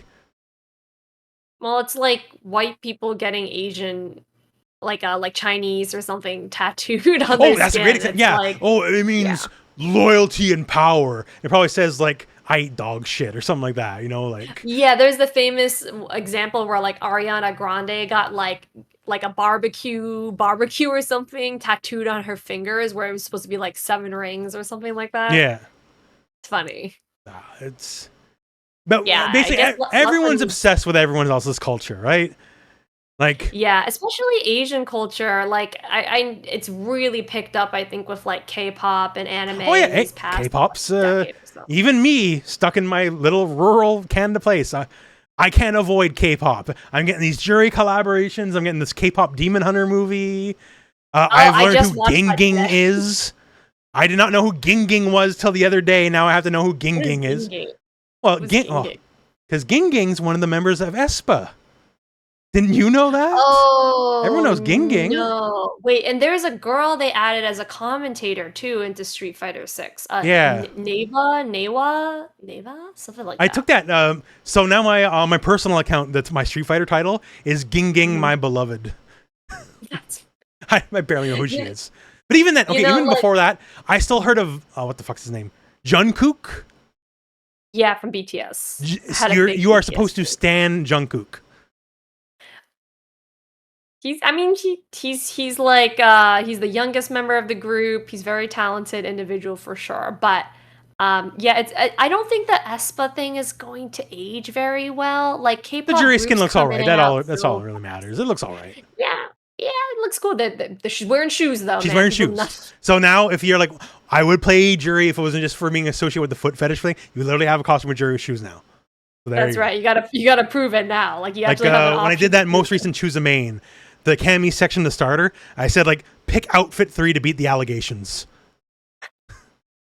it. You have no excuse now. Yeah, because she's there with like a fucking. Not only is she wearing like pants and a shirt, she's wearing a coat on top of that, right? Like, Right now, she's fully covered. but yeah. So basically, we got here because Krollo believes in Jesus. Yes, he was co-opting the Christian, Yeah. like a Christian vibe. So I'm assuming this will end with Hisoka repenting his sins and becoming Christian. Oh, for sure. Yeah. 100%. Don't you I'm see? sorry He's I the most coveted devout Gon, individual here. and I repent for my ways. I mean, to be fair, like in his defense, he doesn't seem to be like it doesn't really matter who it is. Like he doesn't discriminate against gender, against religion, against age. Yeah. Just seems to, whoever gets Catches his his fancy, yeah. yes, gets him going. But at least we know now it's more people besides Gon. He's got a little bit of like a Goku broke brain thing, and it's like he wants to fight strong people. Yes. So it is not just gone. Thank God for that, but still doesn't make the fact that he does kind of get a hard on for him any better. But Yeah. whatever. So we have that meeting, and then we have this a big lore buildup that just immediately fucking fails the next episode. But we learn about the Shadow Beasts. Yes. And like They're when you this- give something a title of the Shadow Beast, that sounds fucking real. Like, oh, we're in for some shit, right? Because the Yeah. Mafia is in control of the Shadow Beasts, and these are like the fucking the best of the best of the best, and they're all going to lose next episode. But yeah, no, they explain also that one of the shadow beasts like took the merchandise or something. So like someone because he was like the out one sort of there- tipped off, in that he knew someone's coming for the treasure. yeah, so like one of the shadow beasts like has the treasure, so they need to find that guy. And also, essentially. they're called the like they're just guys. One of them is Krillin with hair, right? They are users. They're you know? like the strong. It's too edgelord of a title to be like random guys with weird powers, you know?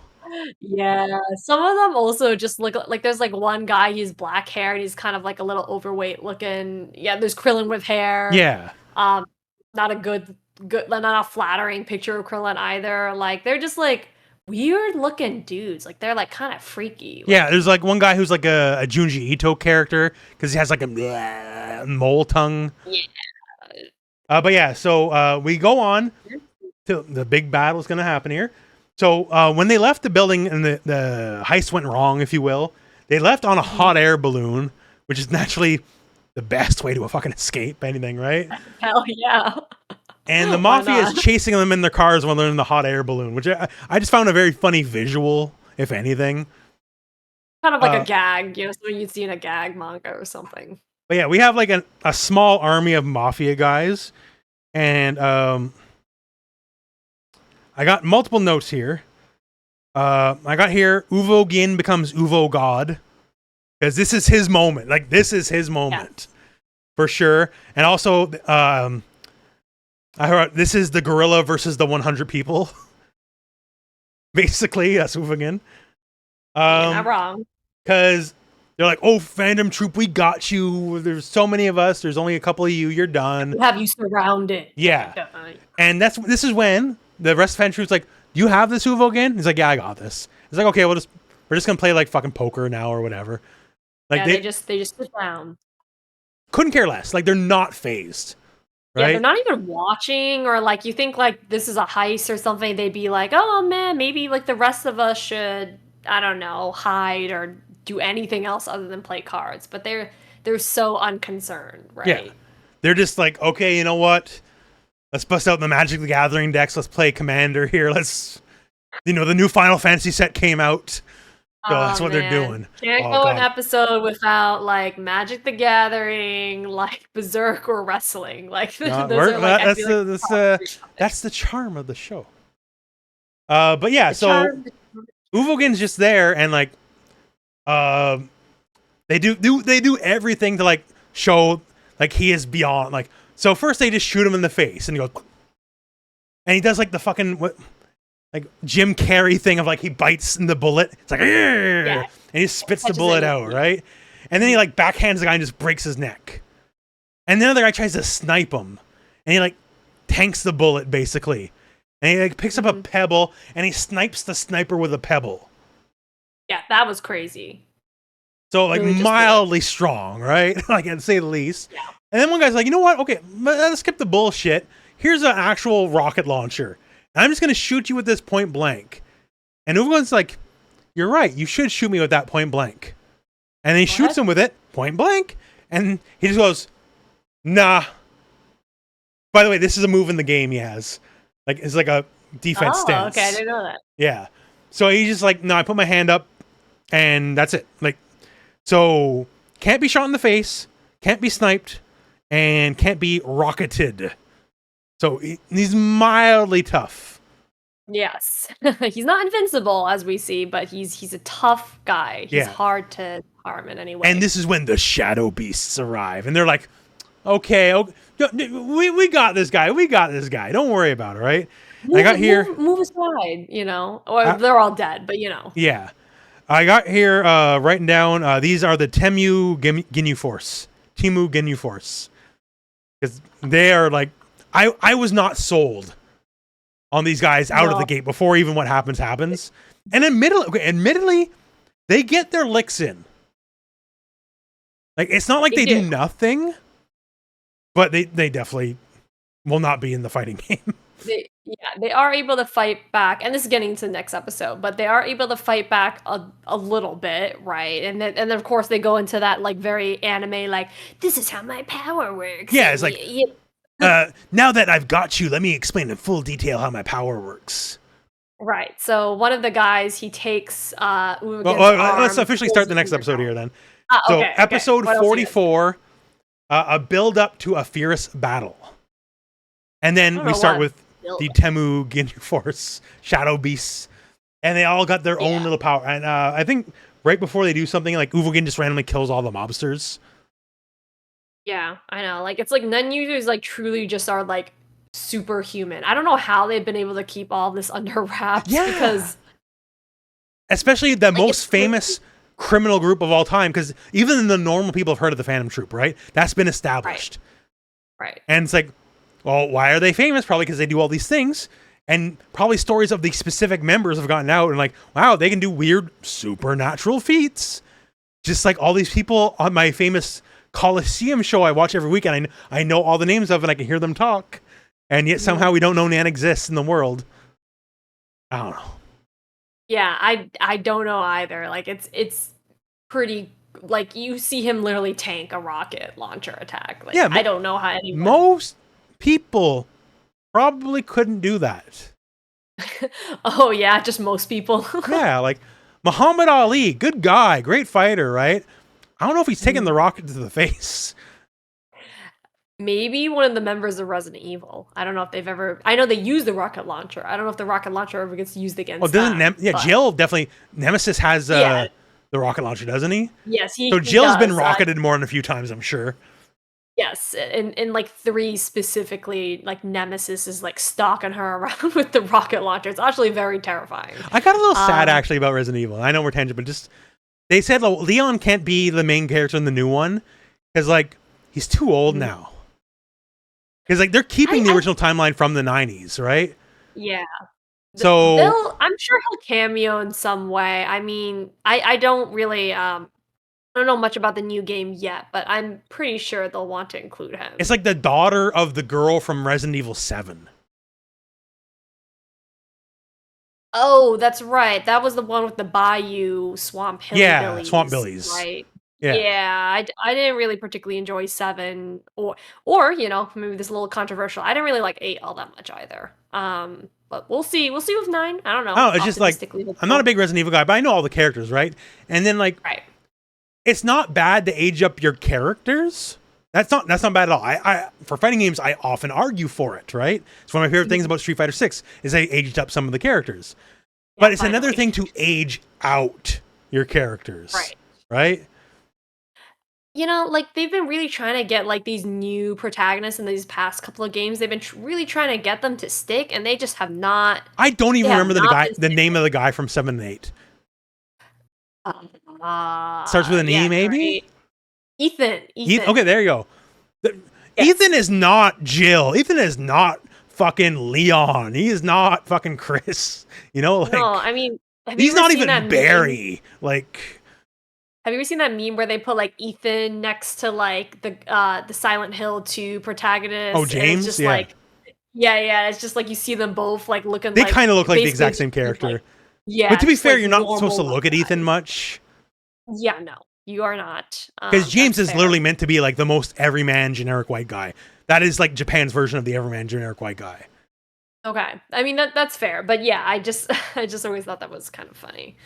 Um, But yeah, it just I just read about it, like, he's too old. So like that means Jill's too old now too. If Leon, cause if like canonically this all happened in the early 90s, mhm. like they're just fucking, and they're like 20 then, you know, they're all like their Yeah, 50s now. definitely can't show Ada, man. Oh no, Ada's supposed to be the sexy one now. She's banished forever, never to return. You're not allowed to Yeah, have an she's older over the lady. yeah, and I'm like, bye. Yeah. Yeah. Although if they had like, if they did crazy old man Leon, if he's They just did? there now and like his beard's grown all the Oh, fuck away out and he's like doing like umbrella conspiracy theory websites or some shit. It's like, no, man, I was there. I saw all the things. You don't understand. That could that's be the right. way to go. He's on Twitter just tweeting He's about like like that his ancient aliens guy. Like, yes, yeah. that's funny. But speaking of ancient aliens, Uvogin, naturally, Yes. fighting the Phantom, or not the Phantom Troupe, the Shadow Beasts. Yes, they are. It's a very edgy name. It's not really well deserved. But one of the guys, I don't even remember these guys' names. It's not No, important. I But don't he know how to. pulls. The only thing I called Hair Krillin besides Hair Krillin was I also called him. Oh, I have Porcupine Krillin and Shark Boy. I call them porcupine boy. That's how I have them written in my notes. Yeah. So basically, they each get like in wrestling parlance, they each get their shit in. Like, here's the thing. Like, here's my my only thing. I can do it. Exit stage right. Right. Yeah, for being So these elite assassins, they sure like to yap too. yeah, they don't get their job done. Right. But then again, Definitely they not. have an audience because Kurapika and crew is like watching in the background. Right, there's a bunch of people there. And Kurapika, the whole time, he's kind of like doing the whole, I'm so fucking mad because the Phantom Troupe, right? Yeah, because I think at the end of the last episode, he sees that Uvogin's shirt is off, and he has like the Yeah, Phantom and he has the Troupe, spider like, spider tattoo. on the back. So Yeah. yeah, he's like seething. He's like ready to get a hit in. Yeah, but there's right? like, no, we gotta let the Shadow Beast do the thing. So I guess we'll quickly go through it. So Porcupine Krillin has the power of Porcupine. He has like weird little hairs and they can get stabby. That's about it. Yes, Shark and you can Boy- hold them in place. I think. Yeah, but you can just Eh. they can be as hard as steel or whatever he said. There you go. Yeah. Shark Boy has a poisonous bite. And Junji Ito Boy can like lay maggots in you or something. Yeah, leeches. The funny thing about the Shark Boy is like they literally even mention in the show, it's like, oh, you could have just like used a deadly poison instead of a poison that just what is it, like locks you up so you can't move anymore. If you want it to be more efficient, but like, oh, he likes to, mess with his targets and torture his targets. He's so edgy, and I'm like, that's not very efficient for an assassin. But all right. Well, we're gonna pay for inefficiency. So basically, in the combination of hard hair, poison, and maggots or parasites or whatever it is, they're like, okay, Uvogin, you're paralyzed from the neck down, right? So you can't do anything. It's like, whoa, what the hell, phone? All right, the phone didn't agree with that. But yeah, so he's like paralyzed from the neck down. He's like, oh, okay. So you fucked up. And then he like bites the guy's head in half. That was nuts. Literally like his skull. Yeah, he just like chomps him. Like he straight up like Melina's his ass. Like, yeah, I think he like spits out like a piece of the dude's skull at someone else too. That's crazy. And it just goes real poorly for him after this point. Because so he bites the one guy's head in half because he got too close. He like spits the other guy to death. Like it goes like he Hawk-Tuas him to death, right? Because he spat on that thing, and that thing went through his head. Yeah, he screams. He screams. No, really he screams loudly right after that one. But yeah, he like he just like I can't remember exactly he just spits the guy to death. But yeah, I think he spits because he can't move still. Yeah, I think he spits out the piece of skull or a rock or something. Yeah, something like that. Yeah. And the other guy is like, oh, well, I'm stuck to you because of your porcupine hair powers. And then he just goes like, oh, and then the Phantom Troupe's like, oh my fucking, no, you're not supposed to do this too close to us. And they're all freaking out and like closing their ears, right? And he literally yells the guy to death. Like he just yells at him so loud he dies. You see his eardrums pop and he just like falls over. And yelling is another power he has in the game, by the way. So. Oh, okay. I didn't know that either. That's cool. Yeah. But yeah, it's just like, okay, well, if I'm stuck to you, you're stuck to me. Guess what? You can't. You might dodge my bites, but you can't dodge me yelling at you. Like, yeah, part of me wonders like if these shadow beasts ever went up against any actual other Nen users, because you saw like the top dude and like you saw like how diverse everyone's skill set is, right? And it's kind of like you didn't think of any other like they literally are like one-trick ponies. Like, yeah, I didn't think of any other contingencies where like I'm sure they're fantastic at killing normal ass human beings, right? But like, and admittedly, if Uvogin wasn't the kind of guy who could just bite someone's head off, they might have had him beat, right? Maybe one of the other Phantom Troops might have lost there. But he can bite your fucking head off, and then everything else just falls apart rapidly from there. Because he can bite your head off, he can spit you to death, and he can yell you to death. Yep, it's pretty crazy to see, and it really, again, like just showing the difference between like, because these guys are Nen users, just really shows the difference between normal Nen users and like the Phantom Troupe, and there's such a huge gap where they basically, I mean, they can kind of touch him, they get a hit in or something like that, but it's just this huge, massive gap, and there's like 10 other, or I don't know 10 of them, but there's a bunch of other ones that they're just sitting back playing cards, right? They don't care. At least like in the context of getting your shit in, at least Uvogin is affected. There is lasting consequences from this fight, right? Mm-hmm. Like I'm not too far ahead, but I've seen like at least the next episode and this episode, like the lasting consequences is he's kind of fucked up. Like it's not just free. It's not like a Dragon Ball battle, like, oh, your shit didn't even hurt me. It's like, okay, I killed these 3 guys, but like, now I kind of can't move now. It's like, little help.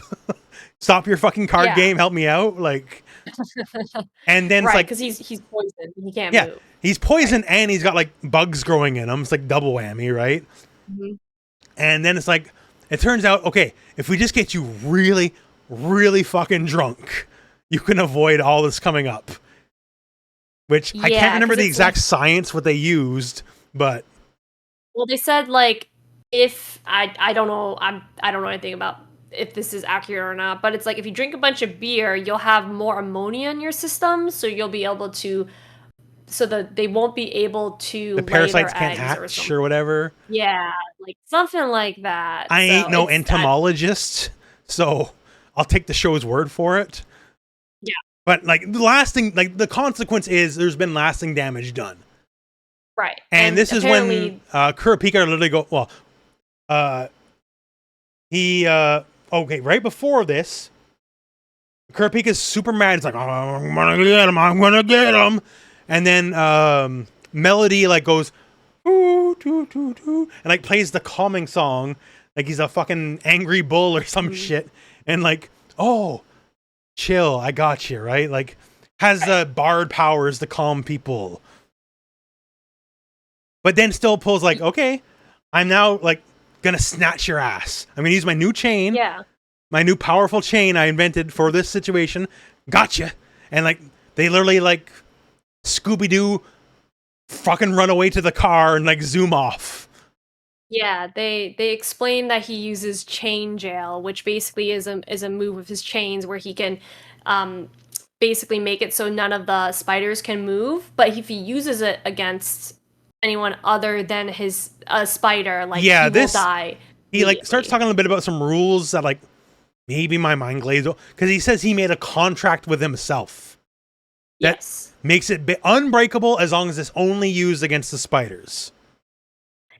Yes. Yeah. Essentially. And like, I can't remember if the term contract showed up before. I don't know. I'm not sure. But he wraps the chain around his own heart, which like I was like kind of referring to earlier in the podcast, where it's like he's like, oh, you need to be chained up, but like he's chaining himself up as well in the process of doing this. And I just think like Kurapika is so interesting to me as a character because like he does have that like very like, oh, I'm going blind with rage, you know, type. He does have those moments similar to like, again, not to bring up Naruto, but like Sasuke also had those moments. This is where your he's, like, wrestling Neva, by the way. Yeah. Well, it's just like a good comparison because it's like a shonen from a similar time period. But like, you know, he's like overcome by rage or whatever, but then he's still at the end of the day, like he can be calmed down, he can be reasoned with. He can be reasonable, like, yeah. Yes, he can be reasonable and rational, and he still has people he actually cares about, unlike someone like Sasuke, who's basically like, oh, I've abandoned everything in the pursuit of power. Right? So he's like a more complex character, and I think that's why I just he I like can get him. angry, but he's not an angry person, right? Yeah. Like as soon as he levels out, he stays level. Yeah, he's not fundamentally like an angry person. He's just forcing himself into this narrow street of like, I need to take vengeance, and so I will do anything that I possibly can to go down this route, even at the cost of like hurting myself. So but he's an interesting so guy. we do that, and Uvogin's like, what the fuck? I'm so fucking strong. I can't break these chains.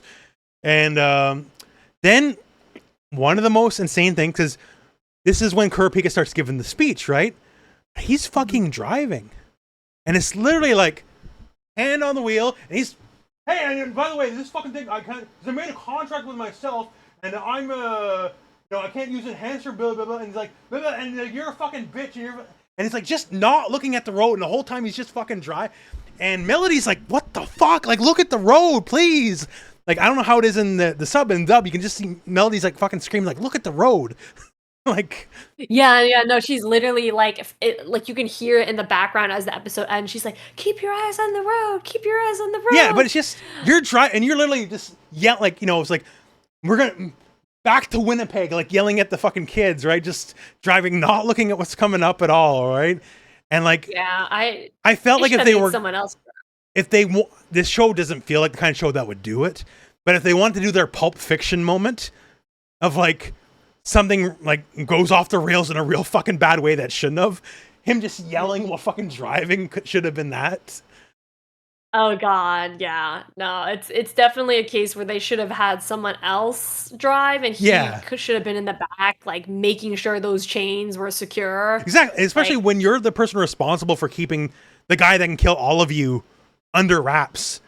maybe you Right. shouldn't be worrying about like doing your turn signal, you know, like worry Right. about I'm the sure one other people problem, could have you driven. know? I'm sure. Yeah, there were other people for sure that could have driven there, Yeah, because there's but two other people, like Melody and the other mob, not a mob boss, but like the he's like the boss's bodyguard. underling guy. Yeah, the head of the bodyguards. Yeah, so like I figure he could drive, Oh, yeah. I you mean, know. one would assume he can. Yeah.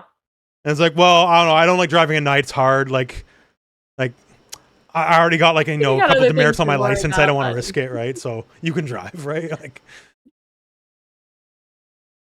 yeah. So I know and that's kind of how it I was ends. having a couple beers beforehand. We get pulled over. Like it's just not worth it. Kurapika.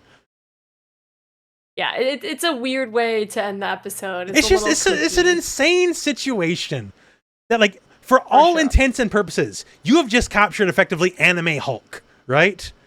And Hulk is trying to fucking Hulk out, and it's all on you to keep him under wraps, and you're just screaming at him while not looking at the fucking road while you're actively driving. It's an insane situation because I think it's clearly it wasn't planned out very well. no, right? it just was like a gets heat me in because the it wasn't moment. like 1 second.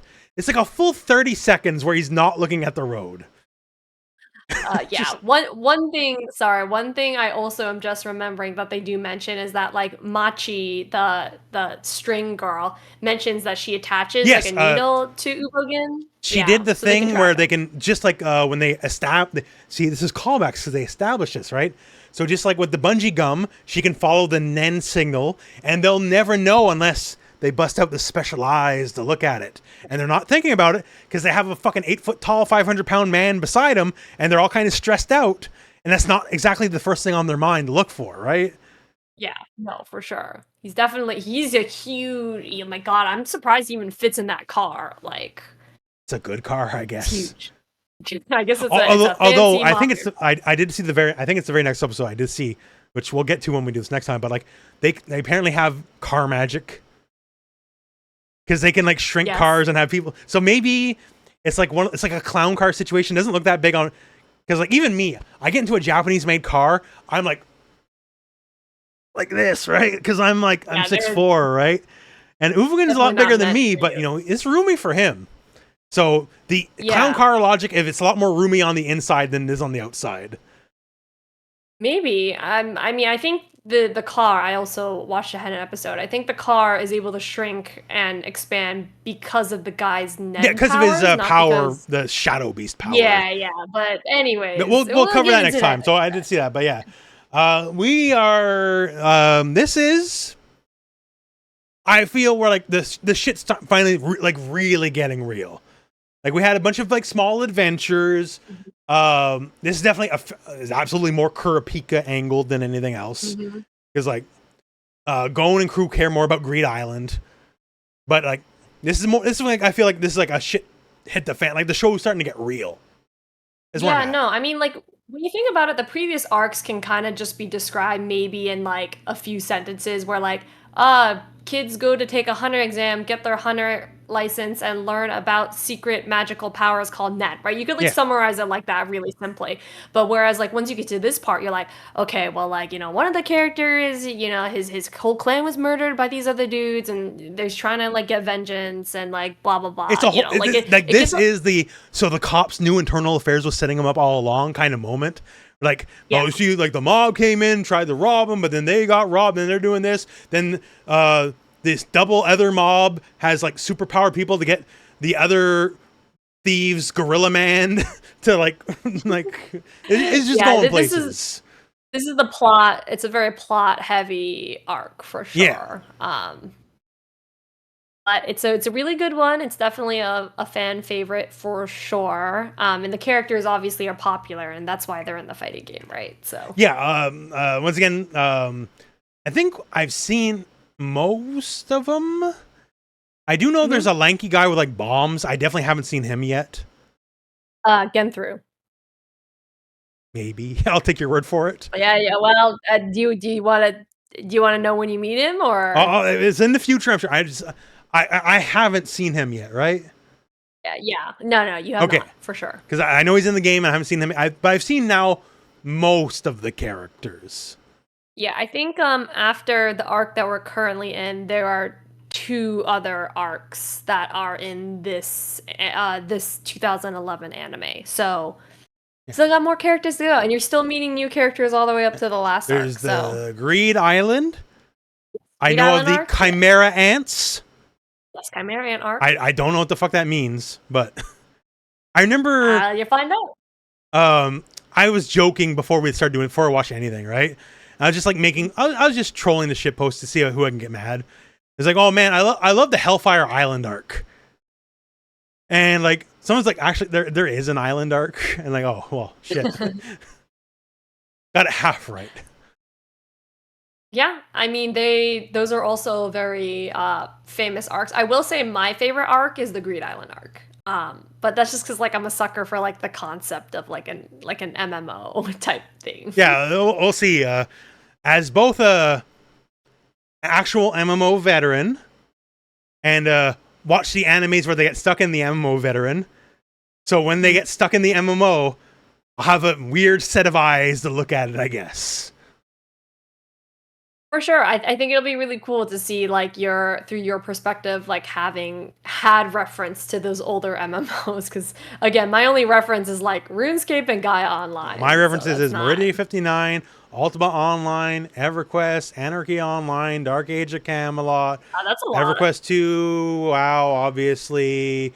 Oh god, there's more. I played so many bad ones that like I only played for like 2 months. I've been banned from City Heroes at least 5 times. I've bought that game 6 times. This seems to be like a recurring, like, whoa, we banned this thing because Rooflemonger did this. We banned Rooflemonger from our game. I'm noticing a pattern here. I love that game, but like, I love fucking people, and like apparently, especially in City Heroes, the way you can fuck with people is technically it's against the terms of service. Ooh. Oh yeah. Because I could fuck with you in some pretty major ways that would impact your gameplay experience that aren't just killing you. Okay, got it. So it's like a little bit more advanced. It's more advanced. Well, it's a little bit like I go to the newbie zones with travel powers. Travel powers is like the equivalent of getting your mount, right? Mm-hmm. It's like flying, super jump. So specifically flying. And there's specific things where like if I'm flying in very specific parts of the newbie zones, I can body block you from ever progressing. And like you literally can't play the game anymore. God, dude, you were like the people in RuneScape I was actively trying to avoid. If I ever played, see, my mindset is especially because I'm coming from the old time, RuneScape was the game for kids. That's the way I looked at it. I mean, I was a kid when I played RuneScape. I'm sure most people were, right? But I'm already like a grown ass adult at that point, and I'm like, fucking this kid shit. That's fair. By the time RuneScape was popular, you were like, I don't know, in I was like 40 already. No, you just popped out looking the way you do with the sideburns specifically. No, I'm god. They did some thread. I think it was like Big Bird did a thread, or not Big Bird. Maybe it was Big Bird, or was it Chakotay? I can't remember who. Someone did a thread, like FGC Twitter's like, hey, how old are you? And like, I'm this many years old. You know? And then, then like a couple hundred replies go by, and like, oh, I'm still like almost the oldest fucking person to reply to this. Like, that's not good. Yeah. I mean, I will say a lot of the older FGC heads, like I know a lot of them are like basically in their 40s or nearing their 40s. Pokito just turned 40. Yes. Like, and Daigo had his big moment at Gommel the other day, and he made the news 44-year-old man with the sickest reactions on the block. So there you go. Whenever Daigo and Sako can't do it anymore, because Sako's like 47. Yeah. Itabashi Zangief, I think, is 45 or 46. That's crazy. So whenever they age out, that's when I know I'm done. They're like halfway between me and my parents' age. Yeah. That's kind of weird to think about. But like when they still go and they still win tournaments and all that, I never feel bad about it. The only thing I feel bad about is telling all you kids that you weren't around in 1991 to play Street Fighter 2, and therefore your fandom is not as valid as mine. You are just not as much of a fan of fighting games as I am. I mean, you're not wrong. By the time I was old enough to like play video games, I guess like the fighting game boom was over. Like it. Oh yeah. This was the 2000s. Yeah. So fighting games basically died the first death. I would say probably in 98 is when most of the arcades started closing down. So 98 about then is when, and of course, like everyone's like, oh my god, the third Street Fighter 3 is such a beloved game. Like, no, we fucking hated Street Fighter 3. No. We hated that shit. No one wanted that. And like, That's but now funny that people even think that. It's funny that they even think that. And admittedly, like Third Strike's an all right game. Notice I say an all right game. I'm not here to glaze that fucking game. CVS 2 is a much better game. Okay, fair enough. But vanilla Street Fighter 3 was a fucking trash fire. Yes, I mean, you had a bunch of revisions of it, thank God. But it's just like yeah, people are like, oh yeah, everyone loved that game. Like, no, that shit was not well received at the time. Oh yeah, no, I mean, people were so burned out on all the versions of 2, and then you like basically replace the whole cast, and it was just not. Yeah. Oh, cool, man. That's not what people want. I love playing Dalsum. Oh no. Well, okay, Dalsum gone. Well, we have a cheap ripoff of Dalsum. Okay, well, Guile's in the game, right? How about a cheap ripoff of Guile? Okay, well, do you have Blanca? Well, no, actually, we have nothing like Blanca. But we have Sean, who's a worse version of Ken. Like, do you want Dan, who isn't funny? We got that. Yeah, no, I mean, Ibuki was cool. Hey, no, and like, admittedly, there's some cool, like, we like our Ibukis, we like our Dudleys, we like our Hugos. Mm-hmm. It's not that they had no good characters, but... Yeah, they just weren't the ones people were expecting in the next numbered sequel. None of those characters went on to be classics. Not a single one. Past Street Fighter 2, there's one classic character. As fucking Jury, of all fucking things. That's actually a video I'm thinking about making. Of like, past the golden... Because like, hey, Kazuya Heihachi, Ryu, Ken, Chun-Li, Scorpion, Sub-Zero. They're going to be all the fucking games, right?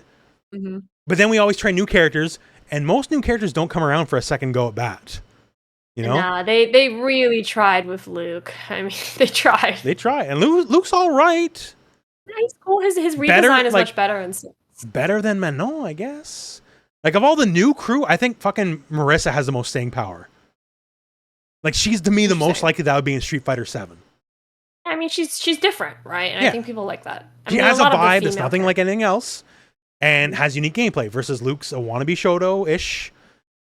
Like, Kimberly's all right, but I bet most people, if you give them, okay, Kimberly or Ibuki, they'll take Ibuki immediately, right? If you like make them choose. But Jury, and Jury is like, they're like trying to make you think Jury was around in Street Fighter 2. That's her level of success. Like the Overwatch collab, they had the fucking classic World Warrior theme playing with Jury on the screen. You know, dun, dun, dun, dun, dun, dun, like that theme, right? And she's on. No, she was no in Street. But if they could retcon, no, she was always in Street Fighter. They would, right? Yes. So that's a success. And to me, a Mortal Kombat, Garrus. I think Garrus is another success on that level. I think Garrus will be in every Mortal Kombat going forward. Yeah, he's cool. I like Garrus the way. I mean, I don't understand how he plays, but it looks awesome. Garrus is mechanically the coolest character of the last 10 years. Mm-hmm. And any fighting game. Fuck just Mortal Kombat. And he has cool personality. Like, when they introduce him, he's like Time Terminator. Mm-hmm. Like, he has cool moveset. He can do things like you can't do in fighting games. Like, right, he was very important in the story as well. That was like we joke JP's a Mortal Kombat character, right? For Street Fighter. Garrus is a Blaze Blue character in Mortal Kombat. All right. Interesting. Yeah, JP, I don't think he'll be around. I don't predict JP, Lily I think, has a better around. chance than some. Okay, but more so than Lily. Yeah. I'll place that down. Lily, Hawk, and Hawk's probably not coming back anyways. Yeah. But if a Hawk family member is coming back, T-Hawk is coming back. Or fuck it, we're going to try again. And then it's like literally Julia. And then Julia's going to show up doing this. And she's going to have a half Cammy, half T-Hawk moveset. That'd be cool, actually. I'd like Julie, to see that. not Julia. Well, Julie's name is Julia, but yeah. Yes. So for all the peasants out there, like myself, you at home, all the Shreks out there, this is our swamp. I don't know how to fucking end it. This is a fucking train wreck. So we'll just end it here. So thank you so much for watching, and for myself, the Rooflemonger, and for Hey, Roofless. this has been Gon With The Wind, episode whatever. I don't know what episode we're on, and we'll catch you next time.